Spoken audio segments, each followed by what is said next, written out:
சுடரே திரைபுராணம் அமுதத்தென்கடலே திருப்பெரும் துறைபுரை சிவனே உரை உணர்ந்து நின்றுணர்வதோர் உணர்வே யான் உன்னை உரைக்குமாறு உணர்த்தே சக்கரவர்த்தி நவராசை யோகியன் மிக்க திருமூலன் அருள் மேலும் நாள் என்னாளோ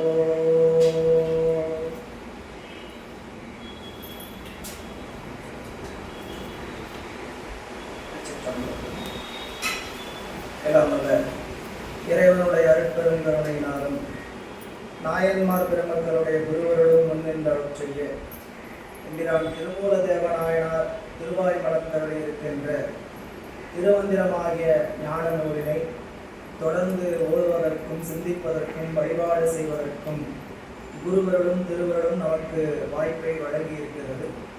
அந்த வகையில் குருவருடையும் திருவருடையும் மனம் மொழி மெய்களால் வணங்கி அடியேனை சென்னறியில் ஆற்றப்படுத்திய ஆசிரியர் பெருமக்களின் திருவடிகளை வணங்கி அருட்குருநாதர் ஐயாவின் திருவடிகளை மனம் மொழி மெய்களால் வணங்கி இன்றைய நாளில் இந்த ஞான சிந்தனையை சிந்திக்க எழுந்தருளி இருக்கக்கூடிய அத்தனை அன்பர் பெருமக்களின் திருவடி தாமரைகளுக்கும் பணிவான வணக்கங்களை உரித்தாக்கி இன்றைய சிந்தனையை நாம் சிந்திக்க முற்படலாம். என்பதிலே திருமூல தேவநாயனார் திருவாய் மலர்ந்தருள் இருக்கின்ற இந்த ஞான நூலில் சென்ற வகுப்பில் நாம் நிலையாமை என்கின்ற பகுதியில் செல்வம் நிலையாமை என்கின்ற பகுதியை நாம் சிந்தித்துக் கொண்டிருந்தோம். அந்த வகையில் 174வது பாடல் வரை நம்முடைய சிந்தனை நிறைவு செய்யப்பட்டிருந்தது. இன்றைக்கு 175வது பாடல் நம்முடைய சிந்தனைக்கு தொடர்ந்து சிந்திக்கப்படுகிறது. திருச்சிற்றம்பலம். வேட்கை மிகுந்தது மெய்கொள்வார் இங்கு இல்லை, வேட்கை மிகுந்தது மெய்கொள்வார் இங்கு இல்லை, கூட்டும் தறி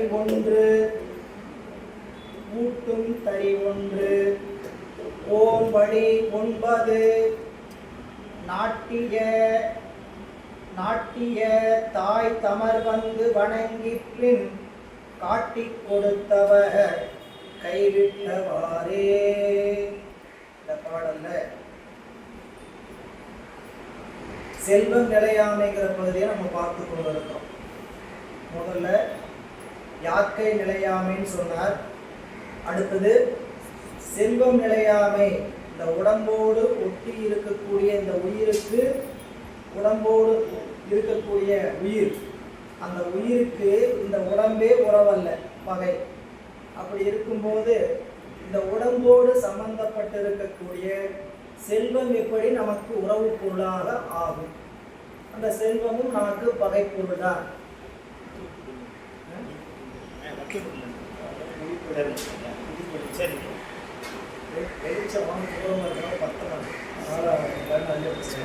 வெளிச்சம் இங்கே சரியாக மறைக்குது. அப்படியே இந்த உடம்போடு இருக்கக்கூடிய செல்வத்துக்கு, உடம்பு சம்பந்தமாக வந்த செல்வத்துக்கு எப்படி நம்மளோட உறவு இருக்கும்? அதுவும் நமக்கு அந்நிய பொருள் தான். அப்படி நம்மளால கருத முடியாது. ஏன்னா அந்த செல்வம் என்பது நம்மளை வாழ்வினுடைய மிகுந்த இன்றியமையாத ஆதாரமாக இருக்கு. இப்போ அந்த ஆதாரமாக இருக்கக்கூடிய அந்த பொருளை நாம் எப்படி வேண்டாம்னு சொல்ல முடியும்? அப்படின்னா அதில் வேண்டாம்னு சொல்றதுக்கு இல்லை, அது மேலே இருக்கக்கூடிய பற்று நமக்கு ஆழ்ந்து விடக்கூடாது. செல்வம் என்பதில் பற்று வைத்து அறிவென்னா இருக்கக்கூடாது, ஆழ்ந்து சம்பாதிக்கிறேன் பணம் என்று கொண்டு உடம்பை ஒரு நாள் என்ன அடித்து பண்ணிடுவோம்னு கேட்டீங்கன்னா வீணடிச்சிடுவோம். உடம்புக்குள்ள இருக்கக்கூடிய உயிர் அதுக்கான பயனை அனுபவிக்காமல் போய்விடும். எனவே இங்க ஒரு செய்தி சொல்லுகிறார். 2வது வரையிலிருந்து பாருங்க. கூட்டும் தறி ஒன்று, உயிரை கட்டி வைத்திருக்கக்கூடிய தறி ஒன்று. இந்த உடம்புக்குள்ள இறைவன் உயிரை கட்டி வைத்திருக்கிறார். அப்போ உயிராகிய பசுவை கட்டி வைத்துள்ள தறி ஒன்று. கன்றாப்பூர் என்று சொல்லக்கூடிய திருத்தலத்தில் போனீங்கன்னா அந்த சுவாமிக்கு நடு தரியப்பர் என்று பெயர். இறைவனுக்கு நடுதரியப்பர் அப்படின்னா அங்கே இந்த பசுவை பட்டியில அந்த தறியில கட்டி வச்சிருப்பாங்க, முளைக்குச்சி தறி. அந்த முளைக்குச்சியில தான் அந்த பெண் நாள்தோறும் இறைவனை பூசிக்கிறார். அவள் விதிவசத்தால் வைணவ குடும்பத்தில் போய் சைவ பெண் திருமணம் ஆயிடுச்சு. அதனால் அவங்க வீட்டில் சிவலிங்கம் வச்சு பூசை செய்தால் வீட்லேயும் மாமியாரும் எல்லாரும் பெரிய இடர்பாடாக இருந்தது. அதனால் அந்த பெண் என்ன செய்தால், கணவனும் வீட்டில் இருக்கிறவங்களாம் வெளியே வேலைக்கு போன பிறகு பசு தொழுவத்தில் வந்து அங்கே வைத்திருக்கக்கூடிய பசு மாடு கட்டுகின்ற அந்த தறி முளைக்குச்சியில் நாள்தோறும் பால் விடுவாள். அதான் அவளுக்கு சிவபூசை. பெருமானுடைய நினைவை நினைந்து கொண்டு நாள்தோறும் அந்த திருமணியில் பால் விட்டு பூசை பண்ணிட்டு கொண்டு இருக்கக்கூடிய காலத்தில் ஒரு நாள் திடீர்னு இடையிலே வந்துடுறாங்க. போனால் இந்த நேரம் தான் வருவாங்கன்னு ஒரு கணக்கு. சரிங்களா, காலையில் போனாங்கன்னா சாயங்காலம் வருவாங்க, மத்தியானம் சாப்பாட்டுக்கு வருவாங்கன்னு தெரியும். போனவங்க திடீர்னு எதையா மறந்துட்டேன்னு வந்தாங்கன்னா அங்கே என்ன ஆகும், நாம் எதையாவது வீட்டில் வேலை விட்டுட்டு வேறு வேலை பார்த்துட்டு இருக்க சூழல் இருக்கும். பார்த்துக்கலாம், அவர் சாயங்காலம் தானே வரப்போகிறாரு, மதியானம் தானே வரப்போகிறாரு அப்படின்ட்டு உட்காந்து தொலைக்காட்சி பார்த்துட்டு எதையாவது பண்ணி கொண்டு இருந்தோம்னா அது ஒரு நாள் என்ன ஆகுது. அப்போது இந்த பெண் அப்படி செய்து கொண்டு இருக்கும்போது அவங்க திடீர்னு வந்துடுறாங்க. வந்து பார்த்துட்டு கோபம் சினம் வந்து அந்த முளைக்குச்சியை உடைக்கிறார்கள் இதில் கோடாரியில். அப்போ அதுக்குள்ள இருந்து ரத்தம் வருகிறது. அப்போ தான் பார்த்தபோது பசுவினுடைய முளைக்குச்சியை அகற்றி பார்த்தபோது சிவலிங்க திருமேனி தென்பட்டது. அந்த திருமேனி தான் அங்கே இருக்கக்கூடிய சாமி நடுதறியப்பர் என்கின்ற வரலாறு இல்லை. அதனால தான் சொல்லுவார், கவராதே தொடும் அடியார் நெஞ்சினுள்ளே கன்றாப்பு நடுதறியே காணலாமே. நம்மளுடைய உயிரை இறைவன் கட்டி வைத்திருக்கக்கூடிய தறி இந்த உடம்பாகிய ஒன்று. ஆனால் கட்டி வச்சிருக்கிற இடம் ஒன்று தான். ஆனால் அது புறப்பட்டு போகிற வழி 9ங்கிறார். எந்த வழியில் வேணாலும் போயிடும், போகும் வழி 9. உயிர் பிரிகின்ற பொழுது சொல்லுவாங்க, உயிர் எங்கே போச்சு, கண்ணு வழியாக போச்சுங்க, கபாலம் வழியாக போச்சு, வாய் வழியாக போச்சு, ஆசன வாய் வழியாக போச்சு அப்படின்லாம் சொல்லுவாங்க. எப்படி சொல்லுவாங்க அப்படின்னு கேட்டிங்கன்னா, பார்த்துக்கிட்டே இருப்பாங்க, கண் அப்படியே நின்றுடும். கண்ணை பார்த்து கண் வழியாக ஆள் வாயை திறப்பாங்க, வாயை திறக்கும்போது வாய் வழியாக போச்சு இப்படிலாம் சொல்கின்ற வழக்கு உண்டு. எந்த வழியில் போகுதுன்னு சொல்ல முடியாது. கட்டி வச்சிருக்கிற இடம் ஒன்று தான், போகின்ற வழி 9. உன்னுளே 9 வாசல் வைத்தாய் ஒக்க அடைக்கும் போது உணரமாட்டேன். 9 வாசல், எந்த வாசலில் வேண்டுமானாலும் புறப்பட்டு போயிடும். நம்மகிட்ட சொல்லிட்டா போவோம், பாரு நான் இந்த வழியாக போயிட்டு இருக்கிறேன் அப்படின்னு சொல்லிட்டு போவோமா, போகாது. எனவே அது கட்டவிழ்த்து கொள்ளுமாய், கட்டி வைச்ச உயிர் உடம்போடு கட்டி வைத்த உயிர் அதை கட்ட அவிழ்த்து கொள்ளுமாயின் ஓடி போவதற்கு 9 வழிகள் உள்ளன. நாட்டிய தாய் தமர் வந்து வணங்கி பின் காட்டி கொடுத்து அவர் கைவிட்டவாறே. அதாவது நாட்டிய தாய் தமர் வந்து வணங்கி பின் வேட்கை மிகுந்த சொல்லுகிறார். நாட்டிய தாய் தமர் என்பது நமக்கு இதுவரைக்கும் நம்மளை பாதுகாத்து வந்த, நாட்டியனா பாதுகாத்து வந்த, புறந்தரப்பட்ட அப்படின்னா பாதுகாத்து வந்த, என்ன நம்மளை பெற்று வளர்த்து ஆளாக்கி பேணி பாதுகாத்தவர்கள் தாயும் தமரும், தந்தை உறவினர்கள்லாம். அவங்க தாய் தந்தை இருக்கும்போது வழிமக்கள் மகன் மகள் போனால் அதுக்கு இடர்பாடு, அதுக்கு மேலே. இப்படி 2 வகையிலுமே உடம்பை விட்டு உயிர் போய்விட்டார். அப்பொழுது செல்வத்தை தேடி அதனால் பாதுகாக்கப்பட்ட தாயாரும் பிற சுற்றத்தாரும் உடலை சூழ்ந்து நின்று நாட்டிய தாய் தமர் வந்து வணங்கி உடம்பு என்ன பண்ணுவாங்க, ஒரு சுற்று வந்து காலை தொட்டு கும்பிட்டு வந்து பார்க்கும்போது தொட்டு வணங்கி காலை தொட்டு வணங்கி விளங்கி நிறுத்துவாங்க. மீண்டும் சீமச்சடங்கு செய்யும்போது ஈமக்கடன் செய்யும் பொழுது சுற்றி வந்து வாய்க்கரிசி போடலாம் போடுங்க அப்படின்னா சுற்றி வருவாங்க, வந்து வணங்கி நிற்பாங்க. வணங்கி பின் வேட்கை மிகுந்தது. பின் என்ன பண்ணுவாங்க, தன்னை பாதுகாத்தவர்பால் ஆசை மிக்கு, அவங்க மேலே எவ்வளவு பிரியம், நம்ம எப்படி வளர்த்தாங்க அப்படின்னு எவ்வளவு ஆசை உடையதாங்க. வேட்கை போது மிகுந்ததுன்னு சொன்னது 4வது வரியில் கொண்டு வந்து சேர்த்தோம். பாடலோட அமைப்பு எப்படி இருக்குன்னு கேட்டிங்கன்னா, ஊட்டிய தறி ஒன்று ஊட்டிய தறி 1 ஓம்படி 9 நாட்டிய தாய் தமர் வந்து வணங்கி பின் வேட்கை மிகுந்தது ஆயினும். இந்த உடம்ப உயிர் பிரிஞ்சு போச்சு, உடம்ப வணங்கினாங்க, சுற்றி காரியங்கள்லாம் சடங்கெல்லாம் செய்தார்கள். இவங்க எவ்வளவு அன்போடு நம்மளை வளர்த்தார்களே அப்படின்னு அது மேல அன்பு மிகுந்ததாக ஆனாலும், வேட்கை மிகுந்தது ஆனாலும் காட்டி கொடுத்து அவர் கை விட்டவாறே என்ன பண்ணிடுவாங்க, சரி எடுங்க ஐயா, என்ன பண்ணுவாங்க, தெய்வத்தை வணங்கி அவங்கள உடம்பை சுடுகாட்டுக்கு கொண்டு செல்பவரிடம் காட்டி என்ன பண்ணுவாங்க, இதை எடுத்துக்கொண்டு கை விடுவது அன்றி வேற ஏதாவது அவங்களால செய்ய முடியுமான்னு கேட்டா செய்ய முடியாது. அவங்களால் யார், அந்த உயிர் பிரிந்தவர்களால் எவ்வளவு செல்வத்தை கொண்டு அவங்க அனுபவிச்சவங்களா இருந்தாலும், அவர் இந்த உயிர் பிரிந்தவருடைய அவர் வாழ்நாளில் நல்லா உழைத்து அவருக்கான செல்வத்தை ஈட்டி அவங்களுக்கு சுற்றி தாய்க்கும் தந்தைக்கும் தன் மனைவிக்கும் யாருக்கெல்லாம் கொடுத்தாரோ அவங்களுக்கெல்லாம் எவ்வளவு கொடுத்திருந்தாலும் இவங்க இப்படி நினைக்கிறாங்க, என்னை கைவிட்டதே இல்லையே, என்னை ஒரு நாள் கூட கோவிச்சுக்கிட்டு பேசினதே இல்லையே. சரிங்களா, அப்படிலாம் இருக்கிறக்கூடிய சூழல் இருக்குல்ல. வாழ்நாளில் எந்த ஒரு நாள் சூழல்லையும் எவ்வளவு ஆண்டுகள் வாழ்ந்தும் ஒரு சினந்து ஒரு வார்த்தை கூட பேசாத இருக்கிறாங்க மனைவியிடம். இல்லை, அப்போ அந்த நிலையில நினைச்சு பார்த்து எப்படி கலந்தாலும் ஏதோ ஒரு சூழல் என்ன ஆகுதுன்னு கேட்டீங்கன்னா, எடுங்கள் ஐயா அப்படின்னு சொல்லி காட்டி கொடுத்து அவர்கள் கைவிட்ட நிலை உழவாதன்றி அந்த உடம்பை தன்னிடமே வைத்துக் கொள்ள முடியுமா? முடியாது. அப்போ அப்படி இந்த உடம்பு இருக்கக்கூடிய காலத்திலேயே மெய் கொள்வார் இங்கு இல்லை அப்படின்னு முடிக்கணும். பாட்டு எப்படி முடிக்கணும்னு கேட்டீங்கன்னா, மெய் கொள்வார் இங்கு இல்லை, பொய்யை கொண்டவர் விட்டு விட்டு போய்விட்டார். இப்போ அந்த பொய்யை கொண்டவர் இருக்கின்ற காலத்திலும் அந்த உடம்பு இருக்கிற காலத்திலேயே மெய் கொள்வாரை இங்கு இல்லைங்கிறார்.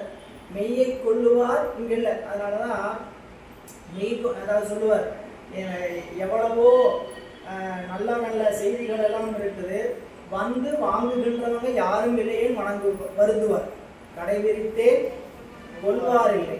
அதுபோல இங்க இறைவனுடைய அந்த அருளை பெறுகின்றவர்கள் இல்லை என்று வருந்துகிறார். மெய் கொள்வார் இங்கு இல்லை அப்படின்னா உடம்பை தன்னிடமே வைத்துக் கொள்கின்ற இவ்வுலகில் ஒருவரும் இல்லை.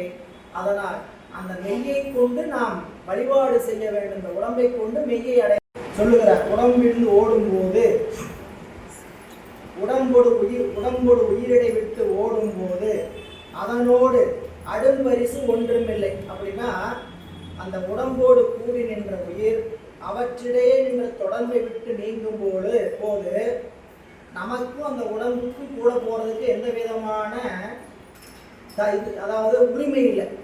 நான் அதோட தான் போவேன், இவ்வளவு நாள் இந்த உடம்போட இருந்துட்டேன், நான் அந்த உடம்போட தான் போவேன்னு இந்த உயிர் அடம் பிடிக்க முடியுமா? அடும்பரிசு ஒன்று இல்லைன்னா இந்த உடம்பு இந்த உடம்பு இருந்து உயிர் போனதுக்கு அப்புறம் ஏன் 16 நாள் இந்த உடம்புக்கு காரியம் செய்ய வேண்டும், அந்த 16ஆம் நாள் சடங்கு செய்யணும்னு கேட்டீங்கன்னா, இந்த உடம்பை விட்டு போவதற்கு அந்த உயிருக்கு அவ்வளவு எளிமையில முடியாது. ஏன் அவ்வளவு நாள் இந்த உடம்போடு வாழ்ந்திருக்குது, அந்த பற்றை விட்டு போக முடியாது. நாம ஒரு 10-20 வருஷம் வாழ்ந்த ஒரு மனை, ஒரு வீடு, ஒரு வேலை, அதை விட்டுட்டு வெளியே வந்து என்ன ஆகும்? அந்த வீட்டுல நான் குடியிருந்தேன், வாடகைக்கு தான் இருந்திருப்பேன், சரிங்களா? 20 வருஷம் நான் இருந்த வீடு தெரியுமா? 20 வருஷம் நான் இருந்த வீடு அப்படிம்போ. நான் 40 வருஷமா என்னுடைய கம்பெனிக்காரு வேற. நம்ம என்ன சொல்லுவோம், என்னுடைய கம்பெனியை 40 வருஷம் வேலை விட்டாங்க. எப்போ 10-20 வயசுல சேர்ந்து 50 வயதுல ரிட்டையர்மெண்ட் வாங்கி 58 ரிட்டையர்மெண்ட் வாங்கி 40 வயது ஆனதுக்கு பிறகு சரிங்களா 70ல அந்த பக்கம் போனான்னு என்ன சொல்றேன்னா, என் கம்பெனி விட முடியாத பற்று. சரிங்களா, நம்ம உடம்பு மேல நமக்கு அவ்வளவு பற்று உண்டு. அப்படி பற்று இருந்தாலும் அதனோட அடும் பரிசு ஒன்று இல்லை. சரிங்க பாருங்க, இவ்வளவுதான் 70 வருஷம் வாழ்ந்தாச்சு, இந்த உடம்பு எங்க போதோ அந்த உடம்போட நானும் போய்க்கிறேன் அப்படின்னு உயிர் ஏதாவது உரிமை கொண்டாடுறதுக்கு வழி உண்டான்னு கேட்டா இல்லை. அதான் அடும்பரிசு ஒன்று இல்லைங்கிறார். உடம்போடு உயிரிடை விட்டு ஓடும் போது அதனோடு அடும்பரிசு ஒன்றும் இல்லை. அப்புறம் சொல்ற அந்த அண்ணலை என்பது கடைசியில் ஒன்று சேர்த்தோம். விடும் பரிசாய் நின்ற மெய் நமன் தூதர். விடும் பரிசாய் அதாவது அந்த உயிரை விட்டு தனித்து நிற்கும் உடம்பு பின் சுட்டரிக்கும் பொருளாய்விடும். விடும் பரிசாய் நின்ற மெய், இந்த உடம்பு என்ன ஆயிரும்? விடும் பரிசாய் நின்ற மெய் அப்படி பிரிக்கணும். விடும்பரிசாய் நின்ற மெய்னா அப்படின்னு என்ன கேட்டீங்கன்னா, இந்த உடம்பை சுட்டெரிக்கும் போது அது என்ன ஆயிடுன்னு கேட்டீங்கன்னா, அந்த உயிரை விட்டு தனித்து நிற்கிற பொருளா மாறிடும். உயிர் அப்படின்னு சில இதுல எல்லாம் திரைப்பட காட்சியெல்லாம் பார்த்துருப்பீங்க. சரிங்களா, என் உடம்பு போய் எரிச்சிட்டு இருக்கிறான்னு தோரத்துல அழுகிட்டு இருக்குன்னு பயிர், அப்படி ஒரு காட்சி பார்த்துருப்பீங்க. புரியுங்களா, என் உடம்பு போய் எரிக்கிறாங்களே அப்படின்ட்டு என்ன பண்ணுவாங்க, உடம்ப மாற்றி இது பண்ணிட்டு அந்த வித்தை பண்ணுறேன்னு பண்ணிட்டு என்ன பண்ணுவாங்க, இந்த உடம்பை கொண்டு போய் எரிப்பாங்க. இப்போ உடம்பு எரிக்கும்போது இந்த உயிர் அழுகிற மாதிரி பார்க்காங்க. அப்போ அப்படி இந்த உடம்போடு இந்த உயிர் எரிக்கப்படுகின்ற போது உடம்பை விட்டு உயிரினாயிடும், தனித்து நிற்கும். அதான் சொல்ற, விடும் பரிசாய் நின்ற மெய் நமன் தூதர் சுடும் பரிசுந்தனையை சூழகிலாரே அப்படின்னா, யமதூதர் அதனையும் உடன் கொண்டு போக நினைத்தல்லையாதலால். யமன் தூதர் என்ன பண்றாங்க, வந்து சரி உனக்கு கேட்ப அவ்வளோ கஷ்டம், நான் என்ன பண்றேன், உடம்பையும் கூட்டிட்டு போறேன், உடம்பையும் கூட்டிகிட்டே போகிறேன், உன்னோட உடம்பு தானே அப்படின்னு இந்த யமன் தூதர் செய்வாங்களான்னு கேட்டால் செய்ய மாட்டாங்க. சொல்லுகிறார், சுடும் பரிசத்தையும் சூழகில்லாரே, இந்த உடம்போடு சூழகில்லாரே என்று காட்டுகிறார். அப்போ சுட்டரிக்கப்படுகின்ற உடல் உடம்பை உயிரை விட்டு தனித்து நிற்கும். யமன் தூதர் அதனை கொண்டு போக நினைத்தல் இல்லையாதல், அந்த உடம்பு என்ன பண்ண மாட்டாங்க, கொண்டு போக நினைக்க மாட்டாங்க. ஆகவே அவற்றை எல்லாவற்றையும் விடுத்து, கடைசியில் ஒன்று சேர்த்துங்க, அண்ணலை என்னும், அவற்றையெல்லாம் விடுத்து, எதை விடுத்து, உடம்பின் மீது இருக்கக்கூடிய பற்றை விடுத்து அந்த இறைவனை எண்ணுங்கள், அண்ணலை நினைங்கள் அப்படின்னு சொல்ற, சிவபெருமானை நினைங்கள். இந்த பாட்டின் வழியாக நமக்கு செல்வமும் சுற்றம் என்ன ஆகாது, துணையாகாது என்று தொகுத்து சொல்லி இந்த பாட்டாளவில் நமக்கு என்ன செய்கிறார், செல்வம் நிலைக்காது அப்படின்னு சொல்லி நிறைவு செய்தார். இனி அடுத்த பகுதி, நான்காவது பகுதி நிலையாமையில் மூன்றாவது பகுதி என்னதுங்க, முதல்ல யாக்கைய நிலையாமை பார்த்தோம், செல்வம் நிலையாமை பார்த்தோம், இளமை நிலையாமை என்பதை சொல்லுகிறார். அதுக்கு உரையாசிரியர் ஒரு உரை குறிப்பு தருகிறார். செல்வ செருக்கில் ஆழ்ந்து சிவனை மறத்தல் கூடாது.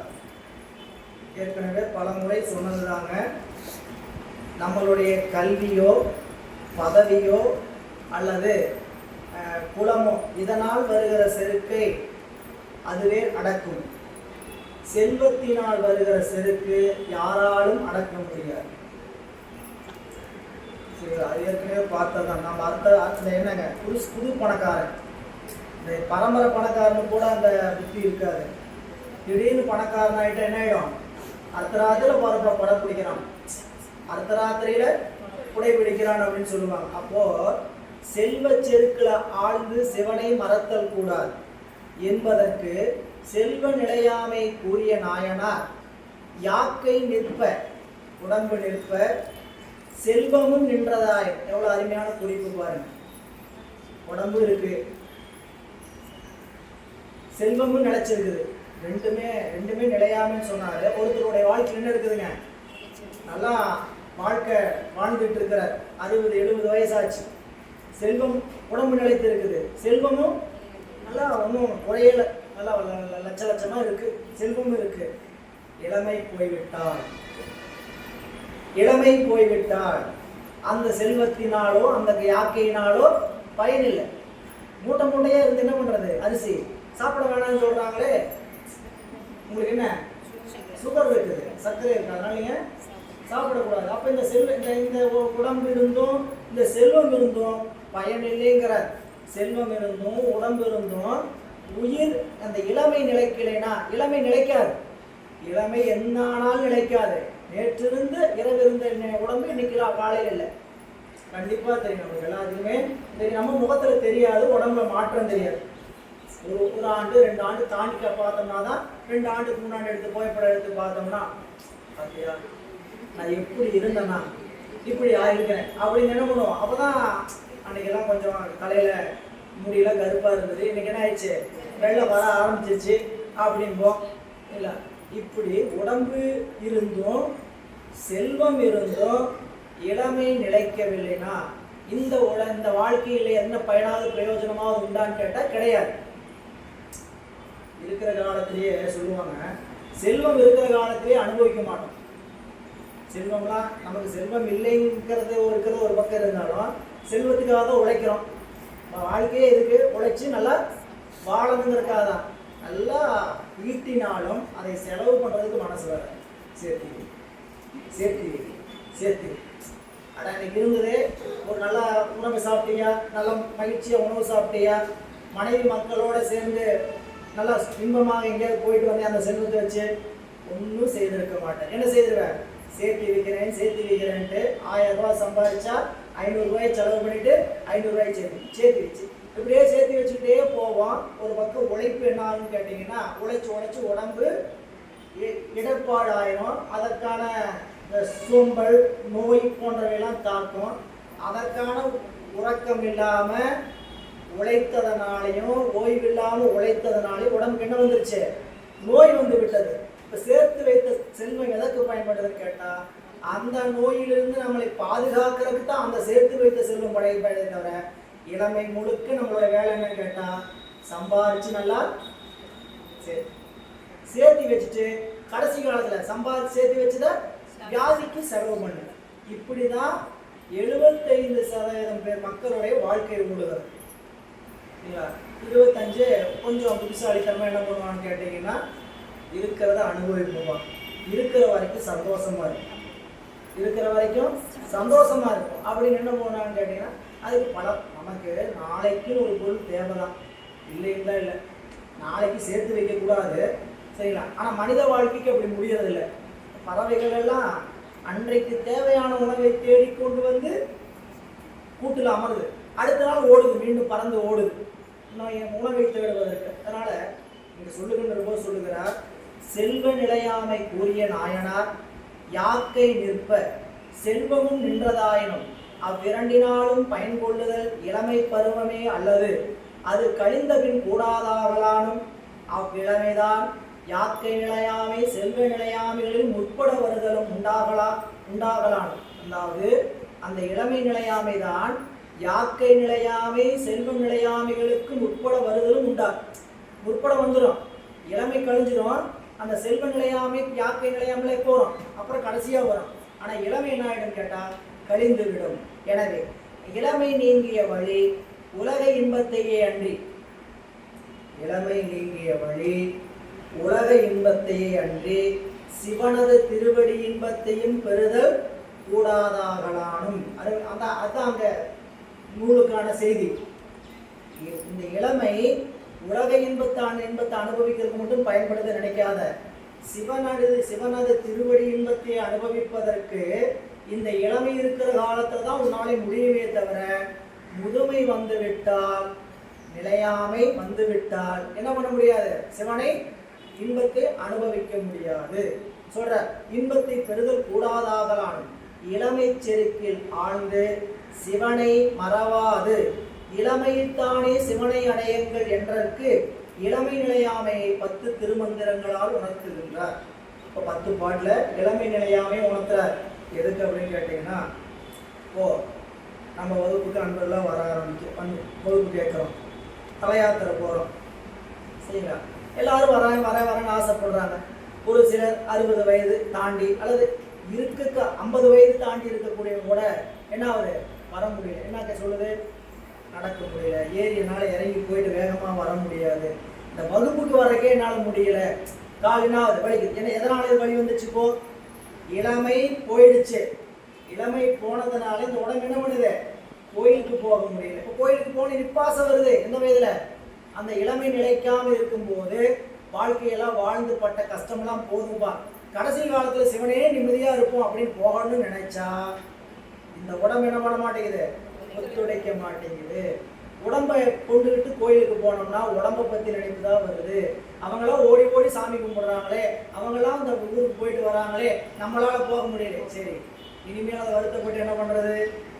ஆனா இளமையில இருக்கும் போதே இந்த நினைப்பு வரணுங்கிறத இளமையா இருக்கிறவங்க தெரிஞ்சுக்கணும், சரிங்களா? எபோவ் 30 அப்படின்னு என்ன வந்துடணும்? நினைப்பு செல்வத்தை ஈட்டுகிற அதே அளவுக்கு இறை இன்பத்தை ஈட்டுவதற்கும் முயற்சி செய்ய வேண்டும். இல்லை, அப்போ அது என்னன்னு கேட்டீங்கன்னா, நாம பாடம் கேட்குறோம், பாடம் கேட்டு இளமை இருக்கிறவங்க இளமை இருக்கும்போது என்ன பண்ணிடணும்? இதுதான் காலம், உடனே என்ன பண்ணணும்? சிவபூசை வாங்கிடணும், பூசை வாங்கிடணும். இதில் தள்ளி போடலாங்க. எப்போ? என்னுடைய கடமையெல்லாம் முடிஞ்சோன்னு நான் பார்த்துக்கிறேங்க அப்படின்னு ஒருபோது ஏன் பண்ண முடியாது. வயது தாண்டிட்டா என்ன பண்ண முடியாது, பண்ண முடியாது. சரிங்களா? ஒரு நண்பர் கேட்குறாருன்னா அவங்க நல்ல உழைப்பான நண்பர். சிவகோசை வாங்கிட்டீங்கன்னா வாங்கலை, சமயத்துக்கு வாங்கி எத்தனை நாள் ஆச்சு, 10 ஆண்டுகளுக்கு மேலே ஆகுதுங்க, 15 ஆண்டுகளுக்கு மேலே ஆகுதுங்க அப்படின்னா ஏன் இப்போ சிவதீக்கு வாங்கிக்கேன்னு உங்களுக்கு நினைக்க வரல? ஆசையாக இருக்கு. இப்போ சொல்கிறாங்க ஆசையாக இருக்கு இல்லையா, கீழே உட்காந்து பூசை பண்ண முடியாது, கீழே வந்து பூசை பண்ண முடியாது. சொல்கிறோம் கீழே உட்காரல என்னாலும் பரவாயில்ல, மேசை போட்டு அதுக்காக வீட்டில் தனியாக பூசை பண்ணுறதுக்கான செட்டப் பண்ணிக்கிங்க. ஏன் இதுக்கு மேலே நீங்கள் பூசை கீழே உட்காந்து பண்ண முடியாதுங்கிறதுக்காக தள்ளி போட்டீங்கன்னா மேலே உட்காந்தும் பூசை பண்ண முடியாது. நாளைக்கு பார்த்துக்கலாம், இன்று போய் நாளை வாரேன் அப்படின்னு போனீங்கன்னா போனவன் போனாண்டி வந்தாலும் வருவாண்டிங்கிற கதை தான் நம்ம கதை. நிறைய பேர் பாடம் கேட்குறோம். சரிங்களா? நான் படியன் இந்த இப்போ தீக்கு ஐயா கொடுக்கறதுல திடீர்னு எனக்கு ஒரு யோசனை வந்தது. என்னன்னு கேட்டிங்கன்னா, படப்படன்னு சமயதிக்கு 35 பேர் நிறைஞ்சிட்டாங்க, விசேட தீக்கு இன்னும் 10 பேரை தாண்டலை. எந்த பிரேக் ஆகுது, என்ன ஆச்சு? எவ்வளவு சமயதிக்கு வாங்குறாங்களோ அதே ரேஷியோ இல்லைனாலும் ஒரு 5% குறைஞ்சி ஒரு ரேஷியோவில் புக் ஆகணுமா வேண்டாமா, பதிவாகணுமா வேண்டாமா? அந்த ஆராய்ச்சியில் இறங்கின என்ன காரணம் கூப்பிட்டு ஒவ்வொருத்தரும் கேட்டேன். நீங்கள் சமயதிக்கு வாங்குறீங்களே என்னாச்சு, ஏன் இன்னும் விசேடத்துக்கு வாங்கலை அப்படின்னு கேட்டால் அவர்கள் ஒவ்வொருத்தரும் ஒவ்வொரு காரணம் வைக்கிறாங்க முன்னாடி. சரிங்களா? வைக்கிற காரணம் 10% தான் ஏற்றுக்கொள்ளக்கூடிய காரணம், 90% ஏற்றுக்கொள்ளவே முடியாது. அவங்க சொல்கிற காரணம் சரிங்களா? அது அவங்க குடும்ப சூழல், அவங்களுடைய வாழ்க்கை சூழல். ஆனால் அடியும் கருத கேட்டிருக்கேன் நினைக்கிறேன்னா, இருமை இருக்கும்போது நல்லா இருக்கும்போது இறைவனை நீங்கள் புறத்தில் பூசை பண்ணி பழகி அகத்தில் பூசை பண்ணி பழகிட்டீங்கன்னா உடம்பு முடியாத போது எங்கே உட்காந்து எப்படி உட்காந்துருந்தாலும் என்ன பண்ணிடலாம், அகத்தில் பூசை பண்ணி முடிச்சிடலாம். புறத்தில் எடுத்து வச்சு பூசை பண்ண முடியாது. அப்போ இல்லை ஒரு 80-75 வாழ்ந்துட்டு இருக்குன்னு வச்சுங்க, வெளியே எடுத்து சாமிக்கு பூசை பண்ண முடியாது. என்ன பண்ணலாம், பண்ணி அகத்தில் பழகிட்டோம்னா கண்ணை மூடி உட்காந்து எங்கே வேணாலும் பூசை செய்து விடலாம், எப்படி வேணாலும் பூசை செய்து விடலாம். அதுக்கு என்ன பண்ணணும், அதனால தான் மணிவாசக பெருமான் கூவனர் இங்கே வாங்க, காலம் உண்டாகவே காதல் செய்து உயிரின், காலம் உண்டாகுதுமா காதல் செய்து உயிர்கள், காலம் உண்டாகவே காதல் செய்து உயிரின் ஞாலம் உண்டானோடு நான்முகன் வானவர் நன்னறிய, திருமால் பிரம்மன் வானவர்கள் எல்லாம் நன்னுதற்கரிய ஆழமுண்டான் எங்கள் பாண்டி பிரான், அவன் தன் அடியவர்க்கு மூலபண்டாரம் வழங்குகின்றான், வந்து முந்துமினே காலம் போகுது வந்து வாங்கிக்கிங்க, அவனா வந்து கொடுக்குறான், கொடுக்கும்போது என்ன பண்ண வாங்கி கொள்ளுங்கள்னு சொன்னார். அதனால இந்த இளமை என்பது மிக ஒரு இன்றியமையாத ஒன்று. அது அந்த இளமையிலிருந்தே அந்த வழிபாட்டில் இருந்தவங்களுக்கு தான் அதோடைய வேல்யூ தெரியும். ஆகா அன்னைக்கு சாமி நம்மளை ஆட்கொண்டாரே இல்லையா, 16 வயதுல இந்த இடத்துக்குள்ள வந்தவன், இந்த பயணம் எப்படி இருக்கு, இவ்வளவு காலம் அந்த பெருமானை வழிபாடு, இனி திருவருள் எப்படியோ அப்படி சாமியை வழிபாடு செய்யறதுக்கு என்ன பண்ணியிருக்கிறார், வாய்ப்பு கொடுத்துருக்கு. அது எல்லாமே தவத்தினால் வருவதுதான், நாம புச்சை தவத்தினால் கிடைக்கக்கூடியதுதான். ஆனா இப்பயாவது அந்த தவத்தை தொடங்குங்க. இந்த பிறப்புலையாவது என்ன போச்சு, 65 ஆச்சு, 60 ஆச்சு, 70 ஆச்சு, என்ன பண்ணுங்க, இப்பயாவது இந்த பூசை பண்ணணும், நாம் எப்படியாவது பண்ணணும்னு ஆசைப்பட்டீங்கன்னா சரிங்களா, இந்த பிறப்புல பூசையை வாங்குவீங்க. வாங்கலைனாலும் அடுத்த பிறப்பு என்ன ஆகும், நமக்கு பூசை சீக்கிரமா வாங்குறதுக்கு வழிபாட்டுல சீக்கிரமா நிக்கிறதுக்கான அருளை பெருமானம் பண்ணிடுவார். என்ன அறிவுல நம்ம அறிவு நிற்குதோ அதுக்கு தகுந்த தொடர் பிறப்பு நம்மை தொடரும். இங்க இளமை நிலையாது. அதனாலதான் பண்ணார் திருநாவுக்கரசு பிறந்தகை சொல்லும்போது சொன்னார்,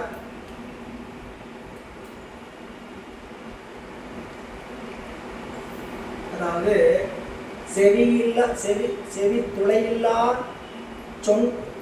துளையில்லா தொண்டர்கள், காதுல கேட்கல, காது கேட்காத அளவுக்கு என்ன ஆயிடுச்சு, வயசாயிடுச்சு. அப்போ ஓட்டை இருக்குது, ஓட்டை இதுன்னா ஒரு பிரயோஜனம் இல்லை. புரியல, இளைய காலம் எம்மானை அடகிலா இளைய காலம் துளையிலா செவி தொண்டர்கள் நும் உடல் வளையும் காலம், நும் உடல் வளையும் காலம் வளம் சுழி ஈசனை கலை கண்ணாக கருதி உய்மினே. நீ இளமையில் இருக்கும்போது கும்பிடாம போயிட்டியே, இப்போ உன்னோட உடம்பு வளையிற காலம் வர்றதுக்குள்ளேயாவது என்ன பண்ணிடு, வணங்கி இருப்பா. வளையிறதுன்னா தெரியுமில்ல, அப்படியே உடம்பு என்ன ஆகிட்டே போகும், கூணு விழுந்துகிட்டே போகும். நாம் எப்படி வளர்ந்தோமோ அப்படியே ரிவர்ஸ் ஆகும். அப்படி ரிவர்ஸ் ஆகிறதுக்கு முன்னாடி சாமி என்ன பண்ணிடணும், கொடுத்துடணும். இல்லாட்டினா படுத்து கமுந்து கிடந்து குப்புறப்படுத்து மண்டியிட்டு தவழ்ந்து எழுந்து தத்தி தத்தி நடந்து நின்று ஓடி ஆனவனுக்கு என்ன ஆகும், ஓடுறத நின்று உக்காந்துக்கிட்டு நடந்து தவழ்ந்து நடந்து படுத்தவர் குப்புறப்படுத்தவர் படுத்தவர் தான், அவ்வளோதான். எதா இருந்தாலும் படுக்க தான். மழை ஜலம் கழிக்கணும்னாலும் படுக்கையில தான் குண்டா வச்சிருப்பாங்க, அடியில் வச்சிருப்பாங்க. யோசிச்சு பாருங்க, உடம்பு இப்படி இருக்கிற காலம் வரைக்கும் இந்த உடம்புல கிடக்கணுமா? பெருமானே, நம்ம கேட்க வேண்டியது நம்ம கடமை. இருக்கிற இதெல்லாம், அதாவது நம்ம அறிவில் அந்த பிறப்பு கண்டு அச்சம் வரணும். அச்சம் வராத வரைக்கும், பிறப்பு வேணும் நினைப்பு இருக்கிற வரைக்கும் இந்த உடம்புல கிடத்த வேண்டிய காலத்தை சாமி கிடத்தி விடுவார். நம்மளுக்கு இந்த பிறப்புல கொடுத்துருக்கிறார் உடம்பு, இது எவ்வளவு வினை கழிப்பதற்காக கொடுத்துருக்கிறார். எல்லாத்துக்கும் என்ன அளவு செய்தா கொடுத்துருக்கிறார். இங்க பாருங்க, எல்லாத்துக்கும் என்னது ஸ்டாண்டர்ட் 70. எல்லாம் எத்தனை காலம் வாழ போறீங்க, எல்லாருக்கும் 70 அப்படின்னு கொடுத்துருந்தாருன்னா நம்மளால கையிலேயே பிடிக்க முடியாது. 69வது வருஷம் 364வது வரைக்கும் நாள் வரைக்கும் ஆடுவோம். என்னட்டு வயசு இருக்குது அப்படின்ட்டு. அதனால இந்த உடம்பு வேண்டின் உண்டாக துறக்கனர் வள்ளுவர். உனக்கு இறை இன்பம் வேண்டுமா, என்ன பண்ண, வேண்டின் உண்டாக துறக்க, அந்த நிலை உண்டாவதற்கு என்ன பண்ண, இன்பம் வேண்டின் அது உண்டாவதற்கு என்ன பண்ண, துறக்க அப்படின்னு துறவல அதிகாரத்தை வச்சா. வேண்டின் உண்டாக துறக்க துறந்தவன் ஈண்டும் ஏற்பால பல அப்படின்னார். இனி திருநாவுக்கரசு பெருமான் 5ஆம் திருமுறையில அழகியோம் இளையோர் என்னும் ஆசையா, அழகியோம் இளையோர் என்னும் ஆசையா ஒழுகி ஆவி உடல் விடும் முன்னமே நிழலதார் பொழி நீலக்குடி அரண் கலர்கோள் சேவடி கைதொழுது உரிமினே. இளமையில அழகு இருக்குதுங்கிற செருக்கு வரும். திருநீர் பூசணுக்கு வரலாமா, திருநீர் பூசல் தான் அழகுன்னு நினைப்பாங்க. திருநீர் பூசல் தான் அழகு. இப்போ நிறைய பேருக்கு திருநீர் பூசத்துக்கு மனசு வராது. எப்போ, எந்த வயசுல, இளமையில. சரிங்களா? ஏன் நம்ம வெளியே போனா நெத்தி நிறைய பட்டையை போட்டுட்டு போனா நம்மளை என்ன நினைப்பாங்க அப்படின்னு என்ன பண்ணுவோம், திருநீரே வைக்க மாட்டோம். ஆனால் அந்த குங்குமம் வச்சிருப்போம், பொட்டு வச்சிருப்போம், சந்தனம் வச்சு, அதில் எப்படி அழகுக்காக அப்படியே அங்கங்கே அதை பார்த்தோம்னா பல கட்சி கொடிகள் எல்லாம் தெரியும். அத்தனையும் ஏன் எல்லாம் அழகு இல்லை, எல்லா கட்சி கொடியும் தெரியுற மாதிரி. அப்படியே எப்போ அணியணும் நல்லா அணியணும்னு தோணுன்னு கேட்டிங்கன்னா இதெல்லாம் நிலையல்லாதது. இறைவனுடைய திருவடி இன்பம் மட்டும்தான் இது. இது நாமளாம் நினைச்சிட்டு வர்றதில்லை. நம்ம கண்டிப்பாக இறைவன் நம்ம அறிவுக்கு என்ன பண்ணிடுவான்னு கேட்டீங்கன்னா கொடுத்துருவார். இந்த அறிவை எப்படியாவது கொண்டு சேர்த்திடுவார். பெருமான் ஏதோ ஒரு வகையில் கொண்டு என்ன பண்ணிடுவார், சேர்த்திடுவார். அப்போ இந்த நீர் அணிகின்ற நினைப்பே அது இல்லைன்னா இந்த முகத்தை பார்க்கக்கூடாதுன்னு நினைப்பேன். நீர் இல்லா நெற்றி வாழ், நீர் நெற்றி இல்லைன்னா வாழ். எல்லாரும் எப்படித்தான், நம்ம யாருமே எடுத்தோடனே நிறைய பூசி வந்தவங்க இல்லை இல்லைங்களா. உள்ளே வரும்போது அப்படியே கோயிலுக்குள்ளே போகும்போது பூசுறது, வெளியே வரும்போது அழிச்சுக்கிறது, எவ்வளவோ செய்து தான் இந்த இடத்துக்கு நம்ம வந்துருக்கோம். இல்லைங்களா? யார் இதில் விதி விலக்கெல்லாம் கிடையாது. நான் எடுத்தோடனே நெத்தி நிறைய திருநீர் பூசிதான் வழிபாட்டுக்கே வந்தேன் அப்படிலாம் கிடையாது. என்ன பண்ணுவான், கோடு பெருங்கோடு கோயிலுக்குள்ள போகும்போது போட்டுக்கிட்டு வெளியே வந்தோடனே தொடச்சிக்கிட்டு, சரிங்களா, தொடச்சிக்கிட்டு அது முகம் கழிக்கிறது.